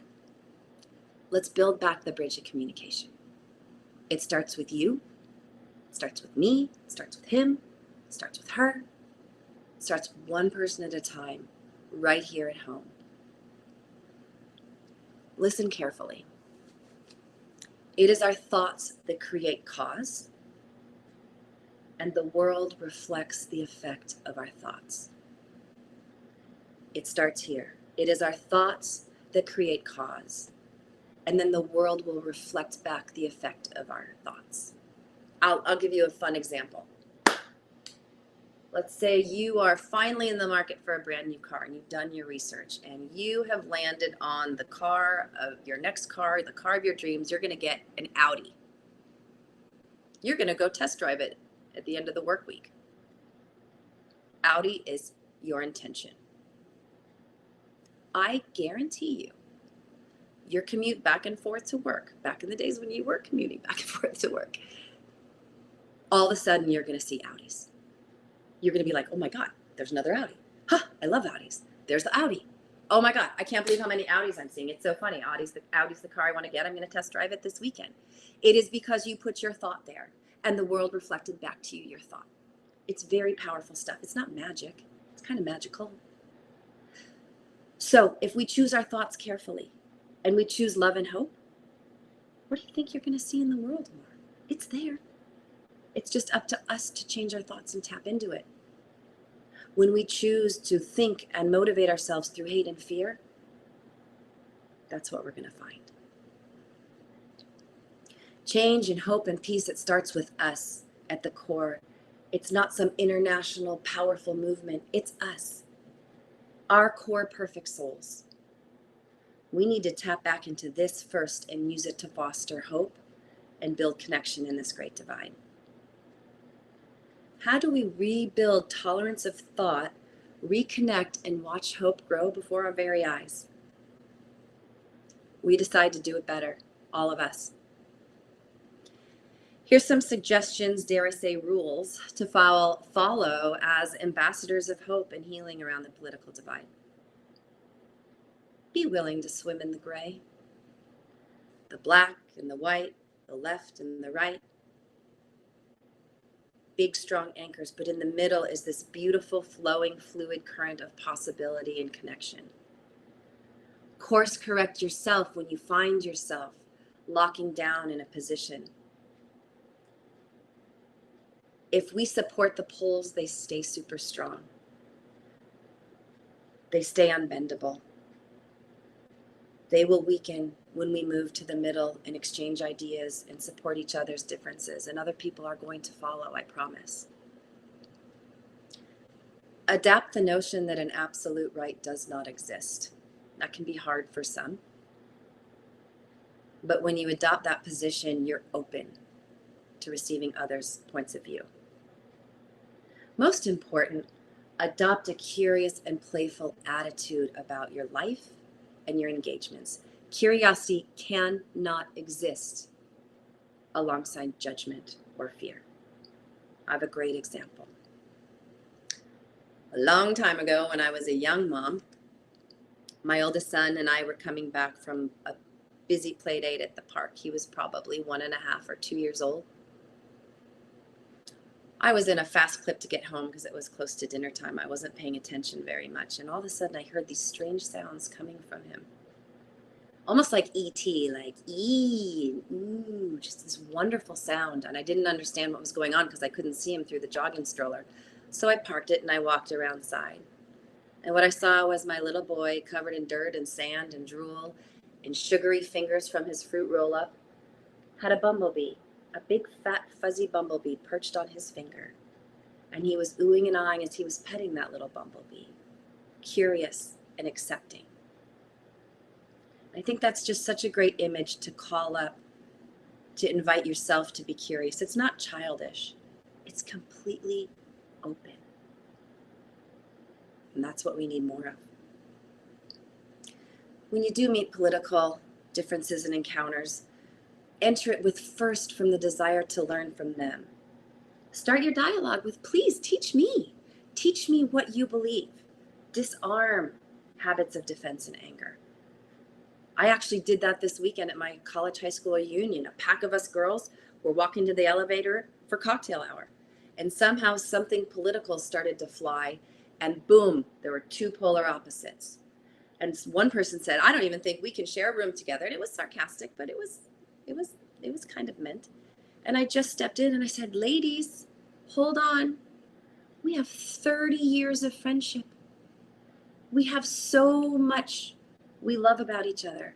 We cannot let this ruin our evening or our friendship on the way to a cocktail party. And just kind of calling out the fact that there's so much more to each of us, to just polarize and shut down was not going to serve. And I actually was ready to have an engagement, but it just neutralized the whole conversation. Nobody had to change rooms. Everybody had a great time. Run an evidence survey in your own life. Pay very close attention to your daily life, your daily interactions. Your neighbor that waves, the person that lets you turn right first, the grocery worker that helps you out, the doctor that takes the extra call late at night, the business partner that doesn't leave you hanging on a big deal. Hope and connection and goodness is right there when we don't polarize ourselves. Stay local. Stay present. In the very present moment, when you tune into that and tune out of international news or grinding stories, I guarantee you're going to just see kindness and helpfulness, supportiveness, community, and hope well and alive. You're going to see it's healthy. It's thriving right under your nose, just waiting for you to plug into it. Whenever you're ready, I implore you, seek it out. Seek to see it. It's there for you to join in. But where is your real superpower? How do you as an individual inject more hope and change into the world? It's within. Before you look outside yourself for answers, look within. Do the work to heal your own hurts. Our core beliefs are huge players in shaping everything about us, including our political positions. While core beliefs lead people to have different political opinions, they also obscure areas of agreement because they lead people to have different moral language about the same thing. So understanding how our beliefs and our moral language shape our political views can improve our chances of seeing that we actually all share the same goal. But when we don't do the work for ourselves, our personal pains create a lens, and it's a negative lens, whether it's fear or hate, that colors the way we see ourselves, the way we see others, and the way we see the world at large. My talk kind of started macro about the political divide in our country, but I'm bringing it home to where we can really affect change. The biggest, most important, gigantic universe is the totally miraculous and complete universe of you. You, your soul, your well-being, your gifts, your purpose, and your unshakable goodness. I'm literally writing a book, so strong is my passion and certainty about the power from within. When we pivot away from us and we entangle ourselves with things outside, we abandon our ability to lift ourselves up. We stop leading with curiosity about ourselves. When we do lead from within, our passion and our purpose, and share our gifts and our openness, we immediately shift from powerless to purposeful, like that. So when you feel yourself go astray, go back. You can get right back into purposeful. And leading your life purposefully in the world gives everyone else hope. We truly contribute greatness, goodness, connection by living our best selves. I call it healthy selfishness, but it's the best gift that we can give the world. We celebrate and see the best in others, lift others up, and adopt that stance of curiosity and wonder. No one is any longer seen as one-dimensional, black or white, all or nothing. I invite each of you to double down on yourself, your well-being, and your efforts to source hope and more joy. I promise you it's contagious. And I said earlier, I really believe it's magical. Hope and joy is a truly soul-satisfying sense of well-being. And in that space, there is no room for vitriol or judgment, anxiety, or pain. Trust me, everyone's going to want what you have. This is the very reason I started my company, Sourcing Joy. I choose to work with amazing people that are doing amazing things in the world through contribution in business. I support the leaders and entrepreneurs that are driven in purpose and success to seek joy and fulfillment on their journey. Because when they tap into their joy and become unstoppable, their contribution ripples out into the world in exponentially amazing ways. I see it happen over and over again. It all starts with us. It all starts within. Your one superpower that you forget you have a lot of the time is choice. It's always waiting for you. You always can choose how to think about a particular moment, and it will directly change your path and your outcome. No one can rob you of your choice to do it differently. Lead the crusade in choosing to inspire and hope. Melt the barriers we've built by accident. I'm going to say by accident because it is not our authentic selves. Right-size your efforts at every encounter. Keep it small and local. Please turn off the TV and the social media. Find some real eyes to look into. Connect with a real voice and a warm heart. You're going to have a completely different experience.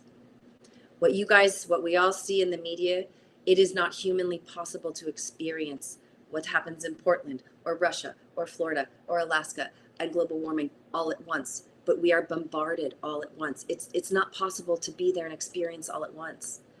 Take it slow, take it one person at a time, take it in real time. Start with yourself, build out with your family, step outside your door. The world needs more of this from each of us than it ever has before. One by one, this is the way we reconnect to hope that's been there waiting for us to come back home. Each one of us taking care of ourselves, being open and curious, and healing from within is going to build back that bridge of communication. And I 100% believe that with all my heart. So thank you.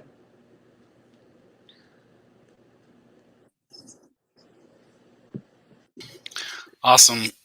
Thank you for that, Heather. That was amazing.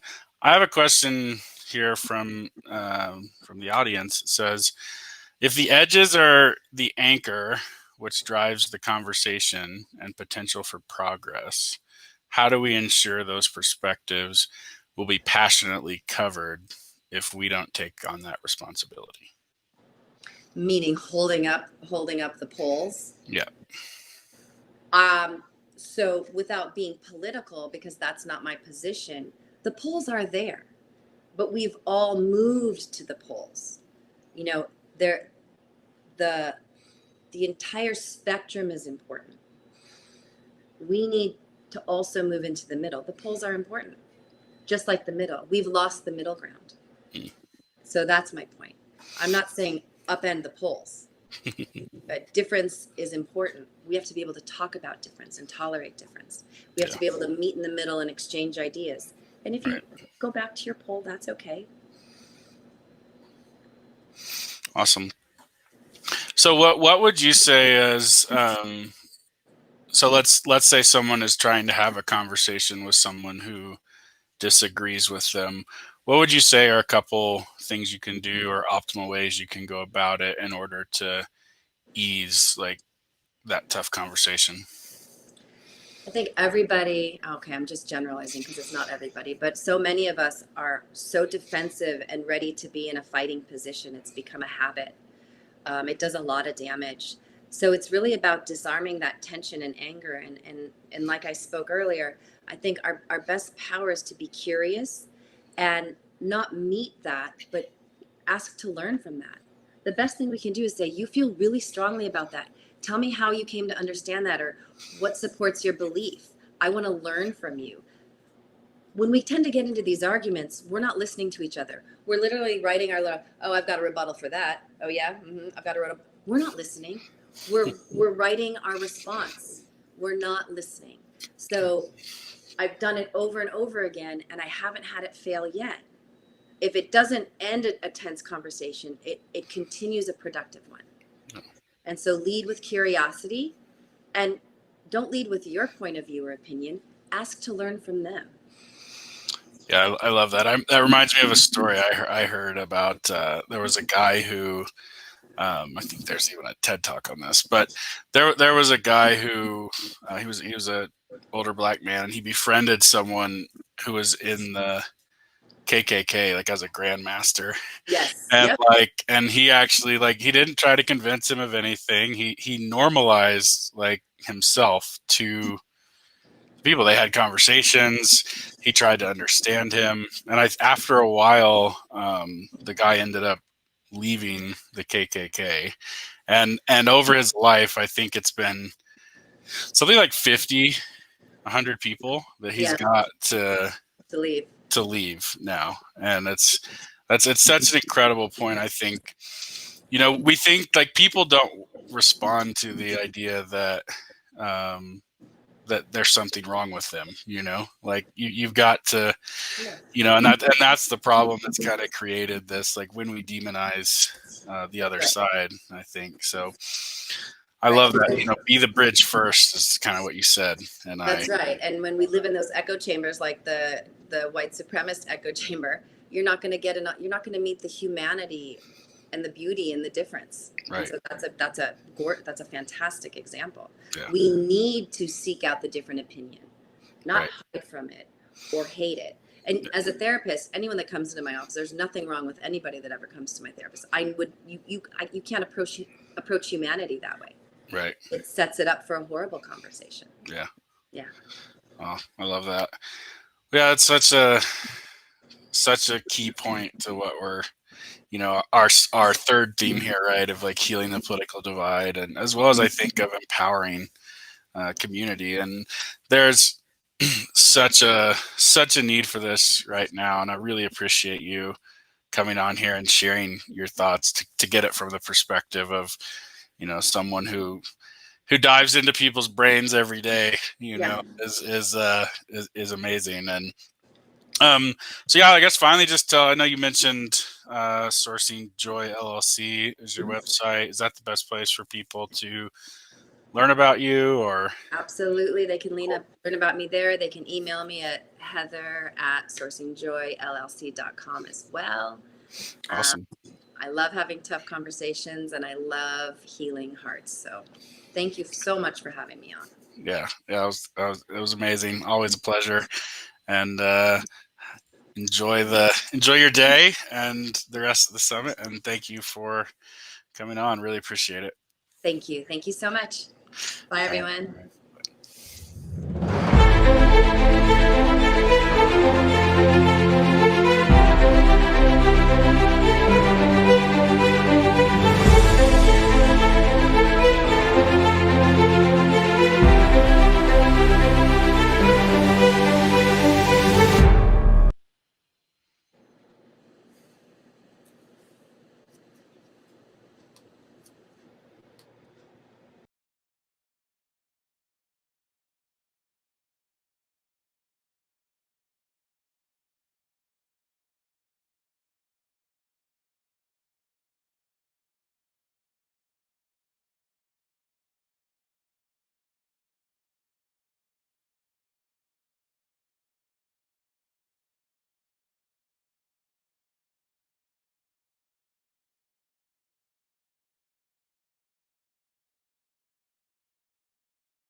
guys, welcome back. Had that great conversation with Heather, and I'm excited. We'll continue that in the chat, and over the next few days, we'll just continue to dive deeper and deeper and figure this out as we kind of set the stage for how we can create more hope. And I'm excited to introduce you to Matt Kazam. He's a Las Vegas headlining comedian, super funny guy. That has over 30 years of experience, done over 6,000 shows. Is also a founder of They Laugh, You Win. So helps people use humor to accomplish their goals and to get through difficult situations. So that's what he's here to talk about with us today. And he's worked with top CEOs like Kevin Harrington from Shark Tank, wrote 2 roasts of Richard Branson. So I think we're in for a fun little session here. Just really a down to earth and great, hilarious guy. And I'm excited to have you on here, Matt. And yes, and I'll let you take it from here. absolutely. Thank you so much. Oh, there we go. Hopefully let me turn off this here. I don't know. I'm a little herky-jerky. Has everybody else been herky-jerky? Or just me? Okay, I think it's coming through fine on our end. So. Okay, great. Well, maybe it's on my end. But so great to be here. Thanks to you and Scott and Dave and your whole crew. I mean, everybody couldn't have been more amazing. And I'm always going to be kind of connected to you and Scott, not just out of friendship, but because of Facebook. Because every time one of us posts a picture, inevitably the other two get an email from Facebook going, you need to tag yourself in this picture. And I'm like, that's Scott Bennell. That's not me, or that's Tim, or whatever. Which makes me think Facebook could, predict 99% of our behavior, could change the course of political elections, but it can't distinguish between 3 very attractive, bald, portly men. I don't know. But but I am super, super excited, and we don't have a ton of time, so I'm going to jump in right away. Just let me make sure. Can you see my screen? Okay, but can anybody see me? Because this is a little different than Zoom. Can people see me? Okay, good. Okay, I don't know how it's working on that end, but this, it's funny you mentioned all the things that I was doing kind of pre-COVID, and it was really teaching the science of humor to people who wanted to accomplish their goals, whether it was you want to be a better leader, you want to be a better salesperson, you want to be a more entertaining speaker. These were the kind of people I was working with. Once COVID hit, amazing thing happened is I was getting contacted from all the wellness departments at companies going, hey, listen, we understand, we see the data all the time, humor, can help with mental health and help with wellness and help with connection and engagement and all these things. Could you, is there anything that you can teach us? And I go, oh my gosh, this is actually why I formed They Laugh, You Win, was to bring humor back to the people.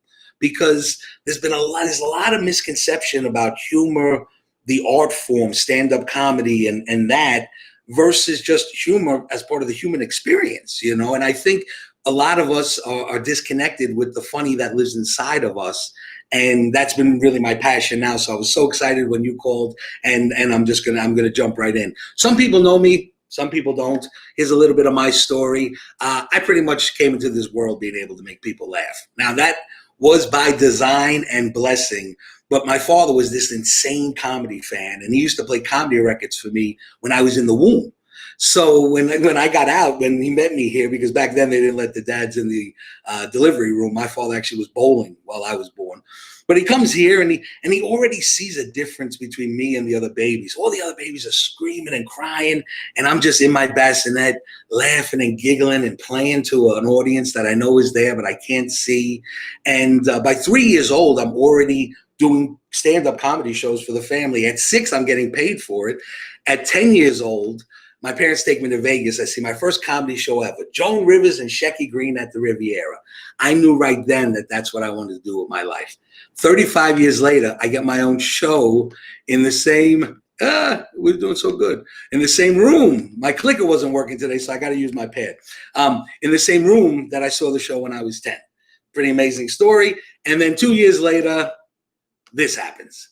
Now that's the part of the story you got to block out. Otherwise, beautiful tale about a boy and his dream. But the funny thing was they blew up the Riviera, not to build another casino, to build more convention space. And it hit me that people were coming to Vegas for work now, to learn conferences and conventions and then that sort of thing. So I repivoted then, even in pre-corona, and became a speaker, a teacher, a coach, and what I really, truly am passionate about, a humor scientist. Took 2 years off, kind of study the neuroscience, not, again, the art form is the art form, and that's stand-up comedians and what in Hollywood. But the neuroscience of how we're wired and why humor was given to us at birth was exactly for situations that we're going through right now. It is a defense mechanism. It's one of the two forms of communication we're given at birth, happiness and sadness. There's something that innately communicates when we're laughing. We're at our best when we're laughing. You'll see all that. So it's a really powerful tool. But in this half hour, 40 minutes, I also created all these courses that at the end, I'll show you how you can kind of, find them if you wanted. But what you can expect from this, first thing is to change your mindset, to not think that humor is given to some people and not to others, that it's not a resource that we can all use. I mean, it's a coping mechanism more powerful than meditation or any of the other ones, breathing techniques, anything else, because this one is there for that reason. The same way your hand is here to pick up a cup. Humor is there to deal with stressful situations and make the great situations better. And we'll get into that. So we want to try to change your mindset because, as everyone knows, I can't believe this. New mindset means new results. And if we don't change the mindset, nothing will happen. So, but in 40 minutes, 30 minutes, only thing any of us can do is we can't really teach. All we can get you to do is think differently and act differently. And that's really what my focus is, in the time that we have today. So I can't see anybody, but I know the answer because I've answered this question so many times. But how many of you out there, and Tim, you can answer me because I can't see you, at least I get one reaction, think that you're funny? Would consider that a trait that people would describe you as, or you think of yourself as? But Tim, yes or no? Do you think you're funny? Sometimes. Sometimes. And that's an answer I get a lot too. But in a room of thousands of people, only a third of the hands will ever go up. And it breaks my heart because the other 2/3 couldn't be more wrong. Everyone in the room, everybody watching this right now, was born funny.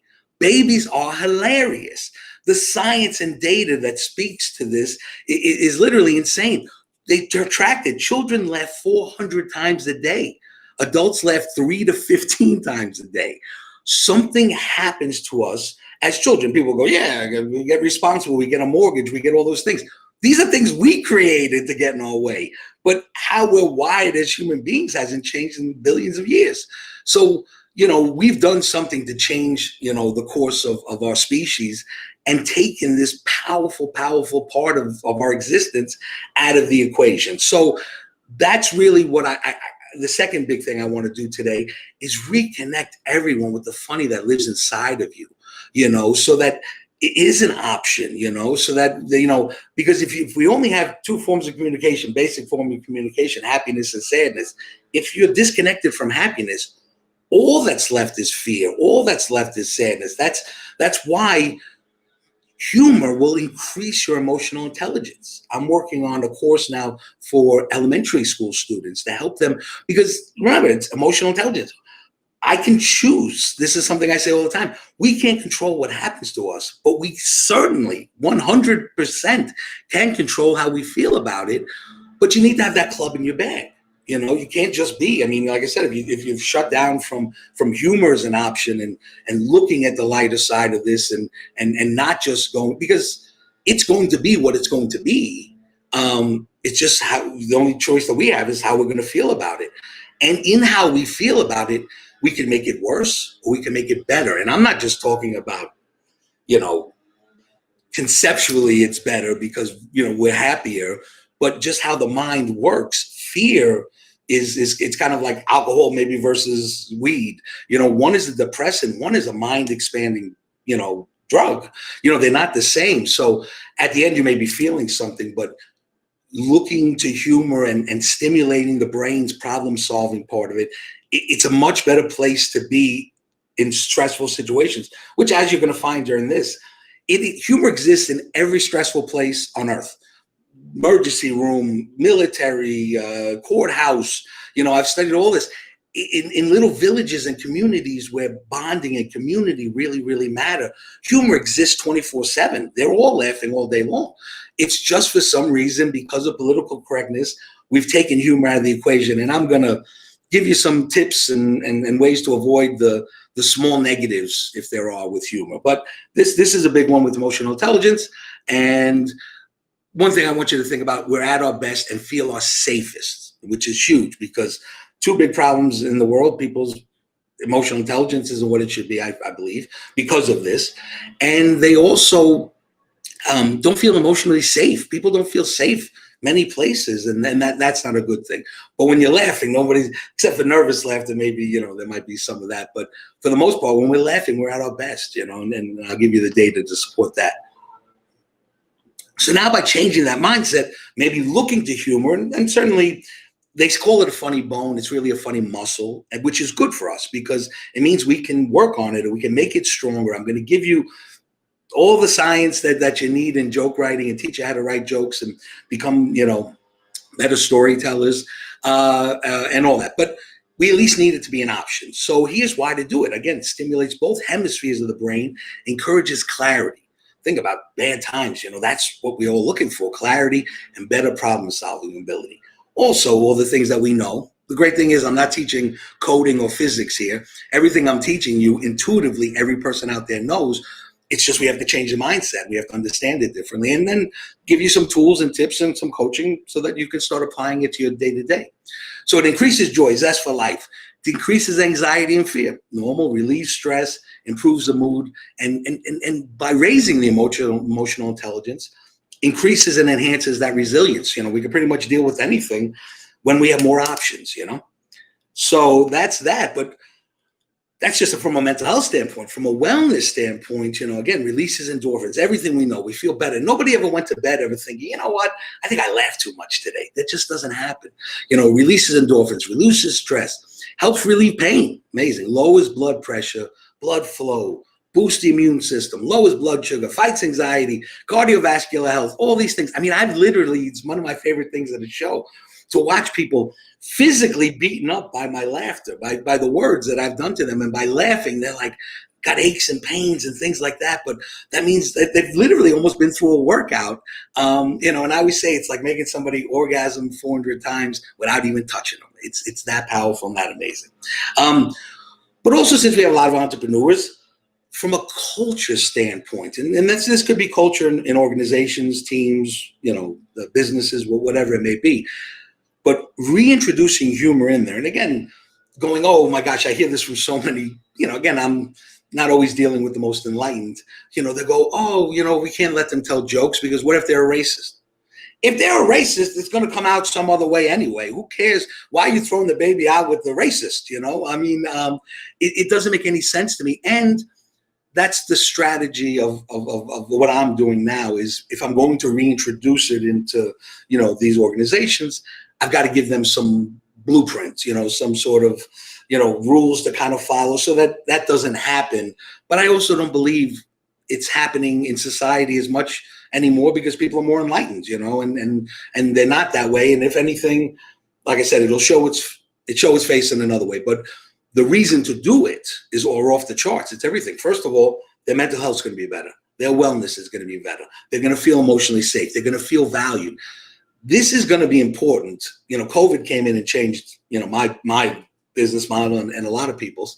But this was something I was rolling out when AI hit anyway, because once AI comes in and decimates the workforce and takes, if a robot could do your job, that's not somebody I'm really, their value becomes a lot less to the organization. But what's left better be treated better. You better find a way to engage that employee, and humor checks every box and then some, because retention is going to be such a big a deal. Because if a human being has to do that job, you better find a way to keep them, or somebody else will. So you better start treating the human beings better, and all the most enlightened. I mean, it's amazing how much I go out there and I find out how much of this is being done in some form or fashion. But it'll make them more productive, more innovative, more creative. Remember, we're talking about those parts stimulating the whole brain, and give them a sense of connection. The last thing I want you to understand is that in order to use humor, you have to have a new connection with the words, because all words are not created equal. And that's the other problem with your stories, why sometimes your stories don't work, or it's that they're too long. You don't really understand why people laugh. The anatomy of joke writing. But that's something I'm going to teach you today, and how to take those stories and take all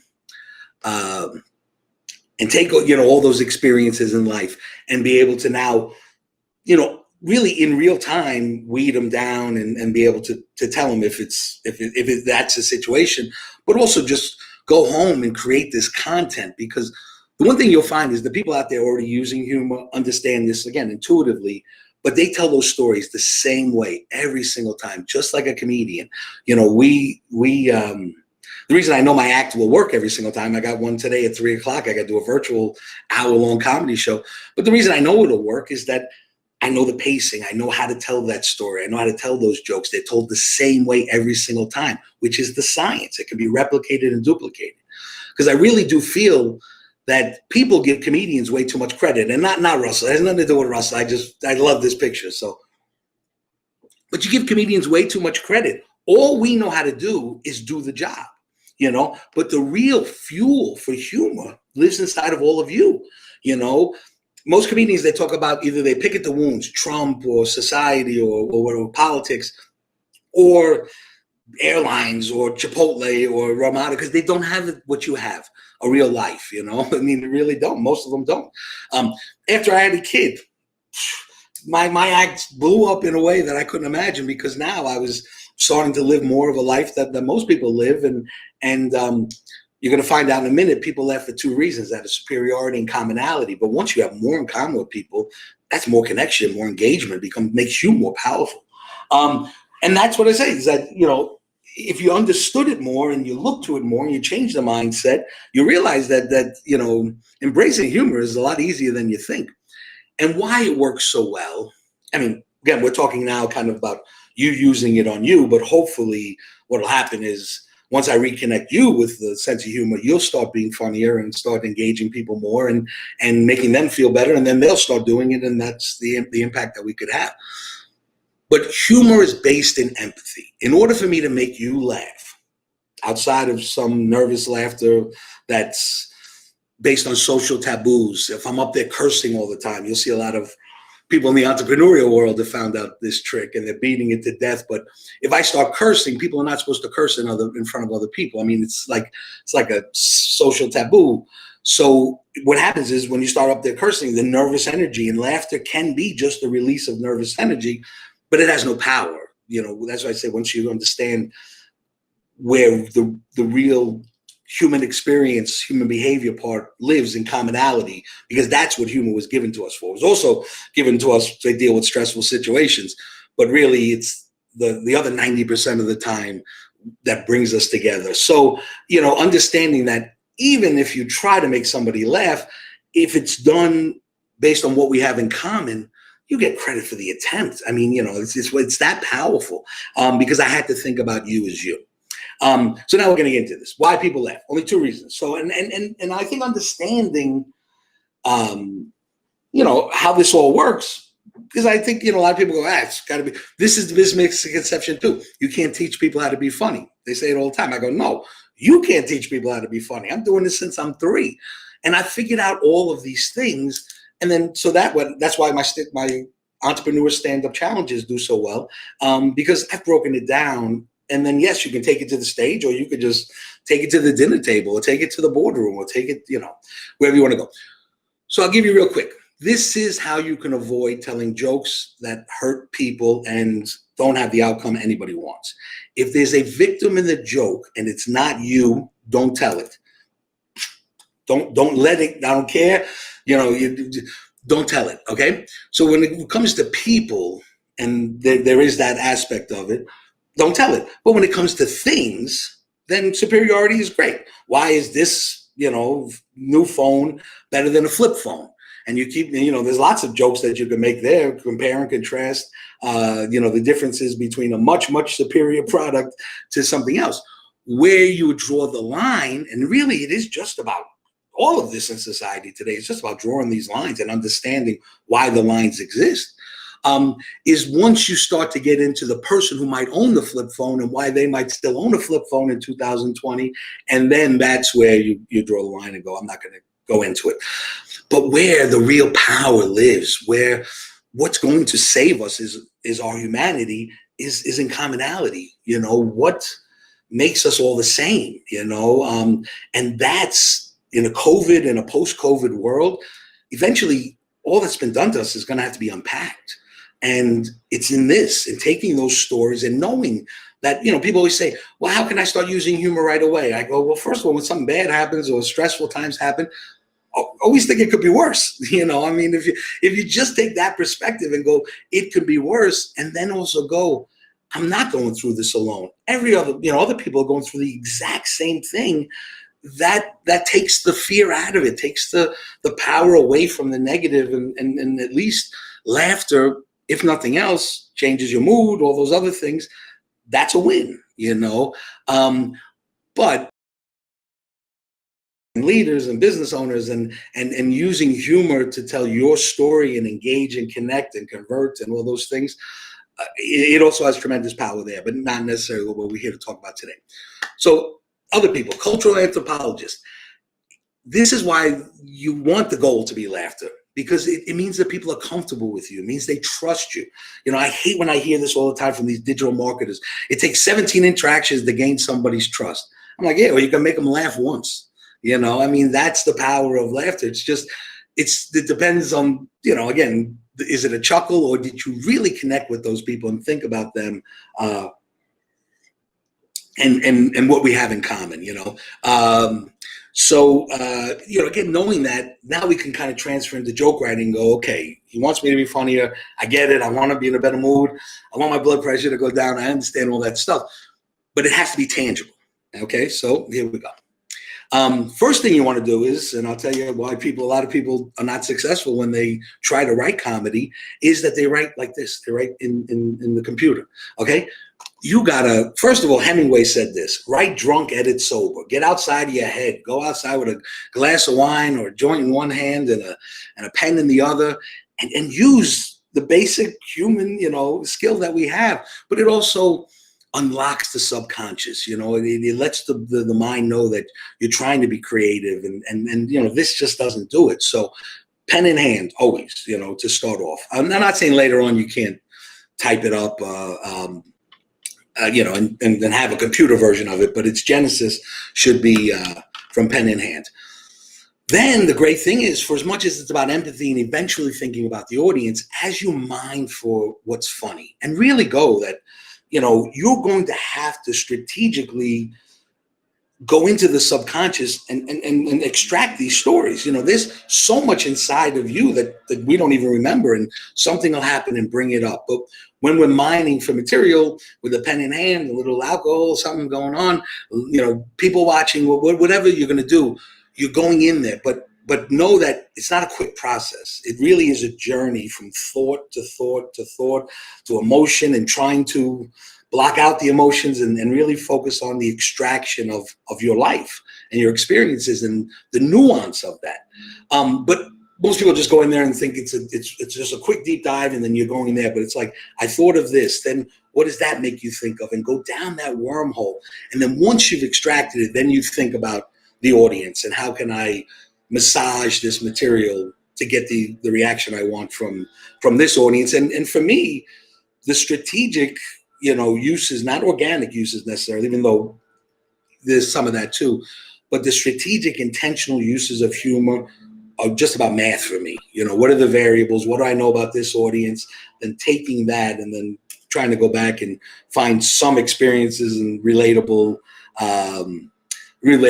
premises from my life that I can connect with these people. So you go in there, you do the deep dive, and understand that it is the truth that will set you free. The truth is what's going to connect you to people, because people smell bullshit. You know, I don't even want to talk about politics, but I tell you, like, a lot of times I'm watching these people and I go, oh my God, this is so inauthentic. It's what we're all going for, to be our most genuine selves. And humor, you can't be inauthentic, you know. I mean, comedy is about exaggeration, so it doesn't eventually have to be in the truth, but its basis better be, because an ounce of truth is worth more than a pound of lies. So never be looking for something, but know that eventually, you know, it's got to be exaggerated, but that basis should be in your truth. And then the real power. I always say some of the best comedy being done on the planet is being done in my Entrepreneur CEO Stand-Up Challenge because of you. Because of guys like Tim and Scott and the other Mavericks and cadres and Jeff Walker people and the amazing entrepreneurs that exist in the world, they have this incredible point of view, which even comedians don't have right away. You know, they don't. They have to develop that, and that's what makes them a star. But you already have it. So let that point of view shine through. Let people connect with you. Your opinions matter. I mean, yes, we live in this cancel culture, divisive culture, but let's stay away from that. You know, let's stay away from that, and let's really talk about who you are and connect with people on that level. Another huge thing when it comes to creating humor and writing humor, and that's really what I want you to do. I don't want you to start doing it right away on your own. I'm going to give you a formula. I've given you at least enough stuff to be dangerous in terms of the subconscious. But when you get to writing the material, most people write words to be read versus said. And that's the other disconnect, is that they write in the paragraph form. That doesn't, when you say it, I mean, there's no way. People say you can't teach timing. I go, not if it's written in the paragraph form. How would I know the separation? How would I know where the funny even lives, you know?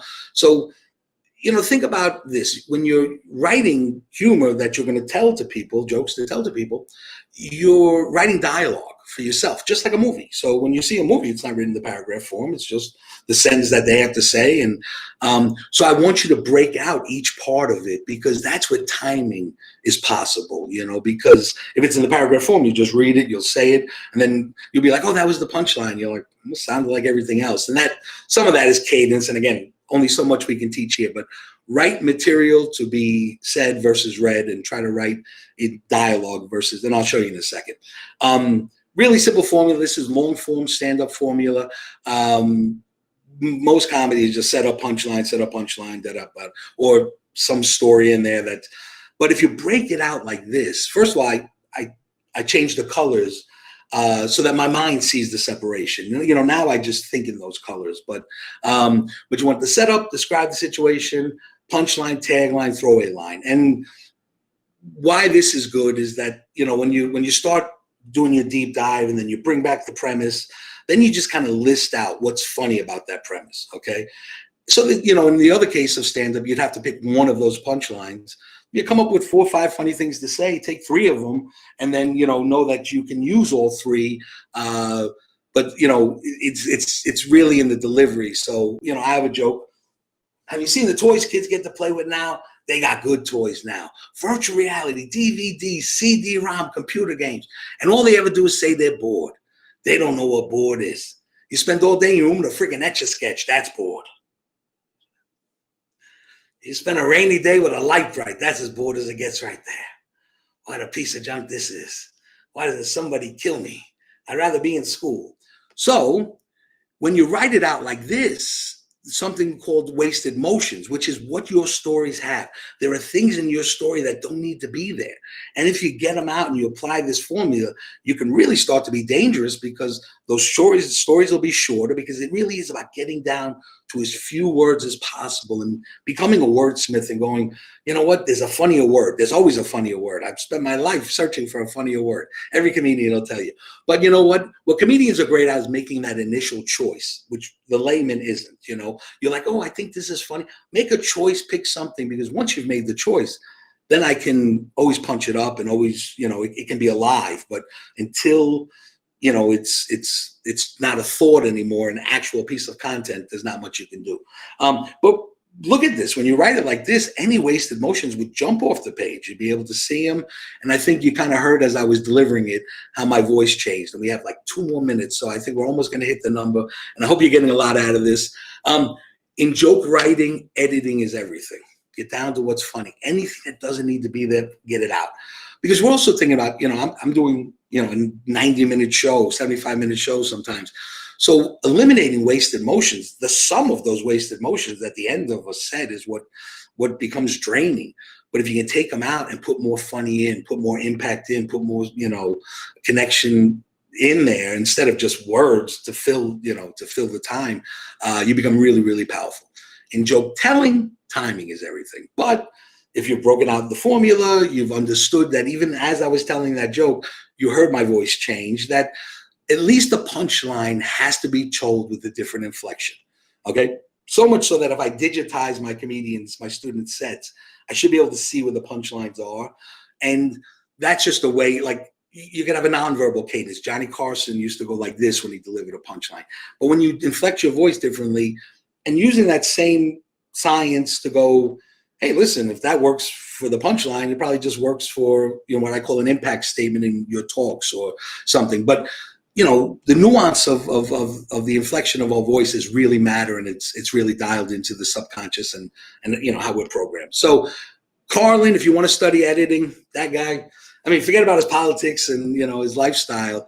He was a master joke writer. There was nothing in there. The word he chose was so perfect. Dennis Miller, pre-Republican, when he was more Democrat. Even now, it's just. But every word it's the right word. It's the one word that can do the job of 20, and he could just see those words and how they all fit together and all that. But timing, 2,000-year-old man. Mel Brooks and Carl Reiner, who just passed, in the 60s, they did these records, comedy records, and they just do it at parties and things like that.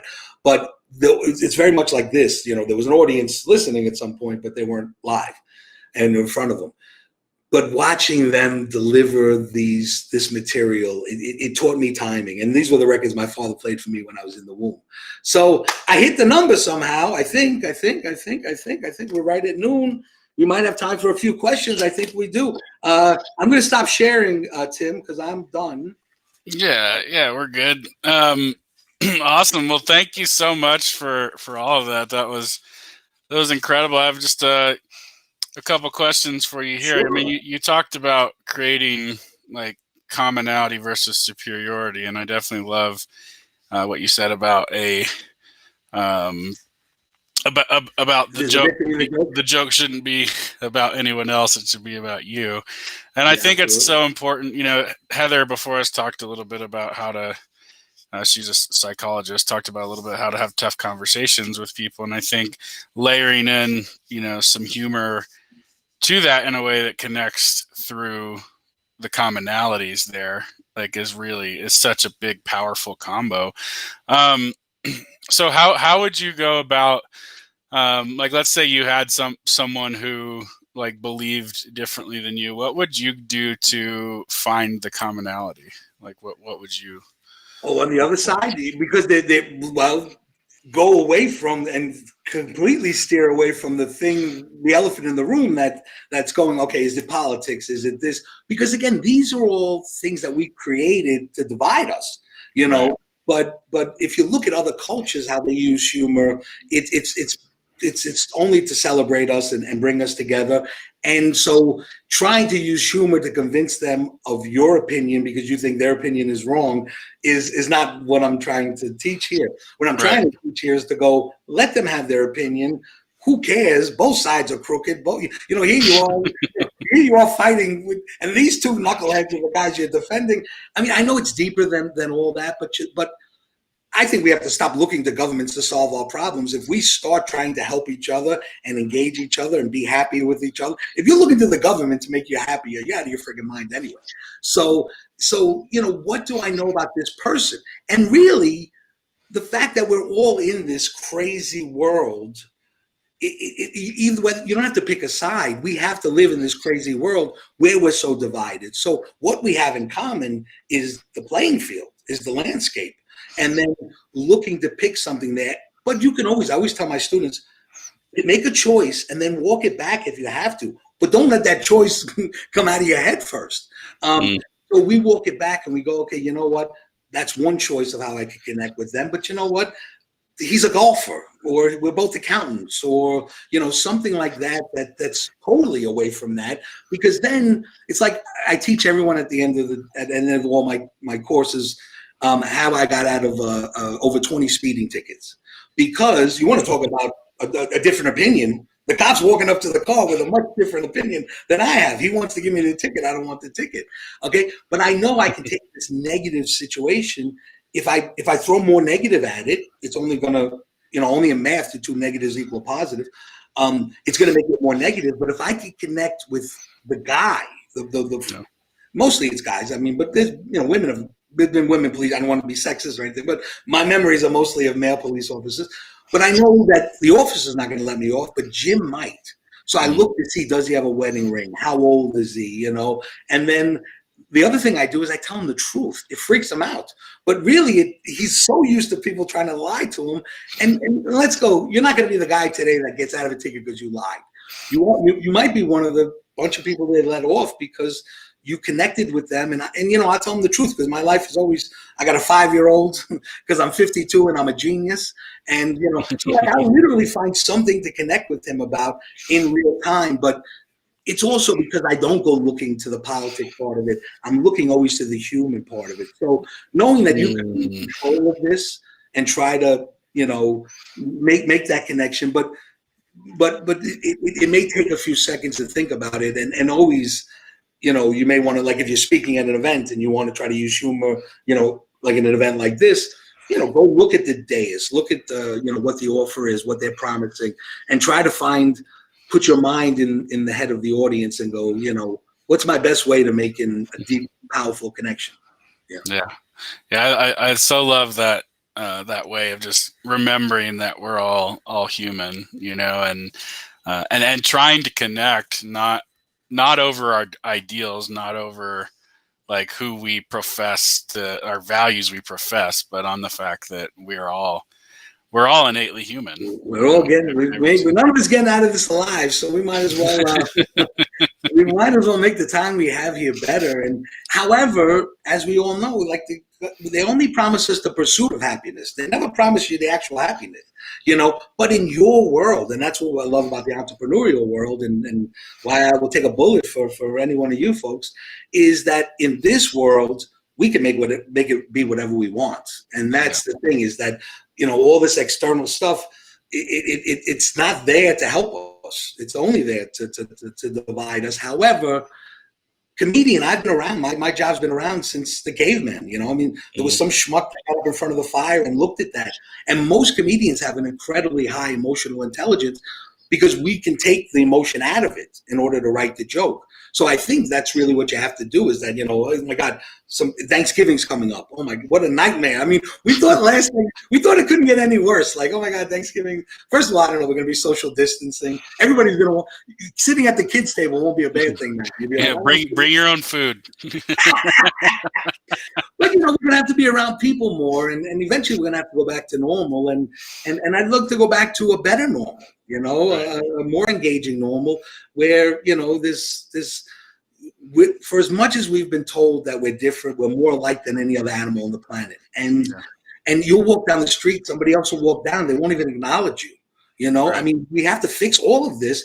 But if you had humor and storytelling, you'd want to engage more. If you thought that you could get to all the bullshit, the 17 interactions. I ain't got time for 17 interactions. I'm with you right now. Let's connect. Let's engage like we do at all the events that we go to.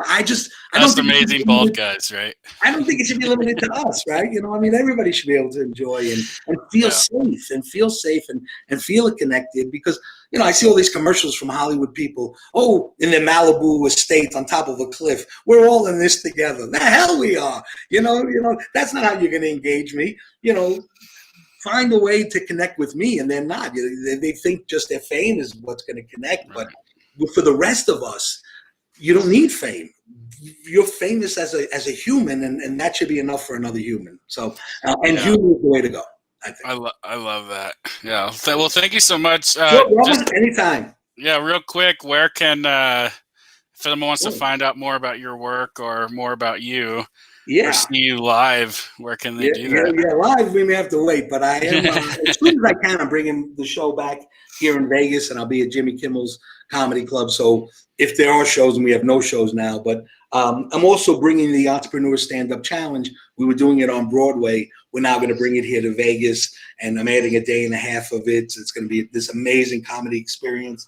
But then go to They Laugh You Win. Find me on LinkedIn. I know we had a short period of time, so if you want to ask some questions, come find me on LinkedIn. Is a great place, or Facebook. But right now I have a great offering, a virtual team building joke writing workshop that I'm so proud of. It's so amazing. So if anybody has a group of 30 to 50 people and you're looking for something fun virtually to do, go to They Laugh You Win /virtual. But anything I could do for this group and give you some hope, I'm happy to do it. Awesome. We really appreciate it, Matt. We'll wrap up there. And guys, also, we're going to be going to lunch after this. So we'll see you in the next live stream this afternoon. So thanks again, Matt. Really a pleasure. Take care, brother. Bye.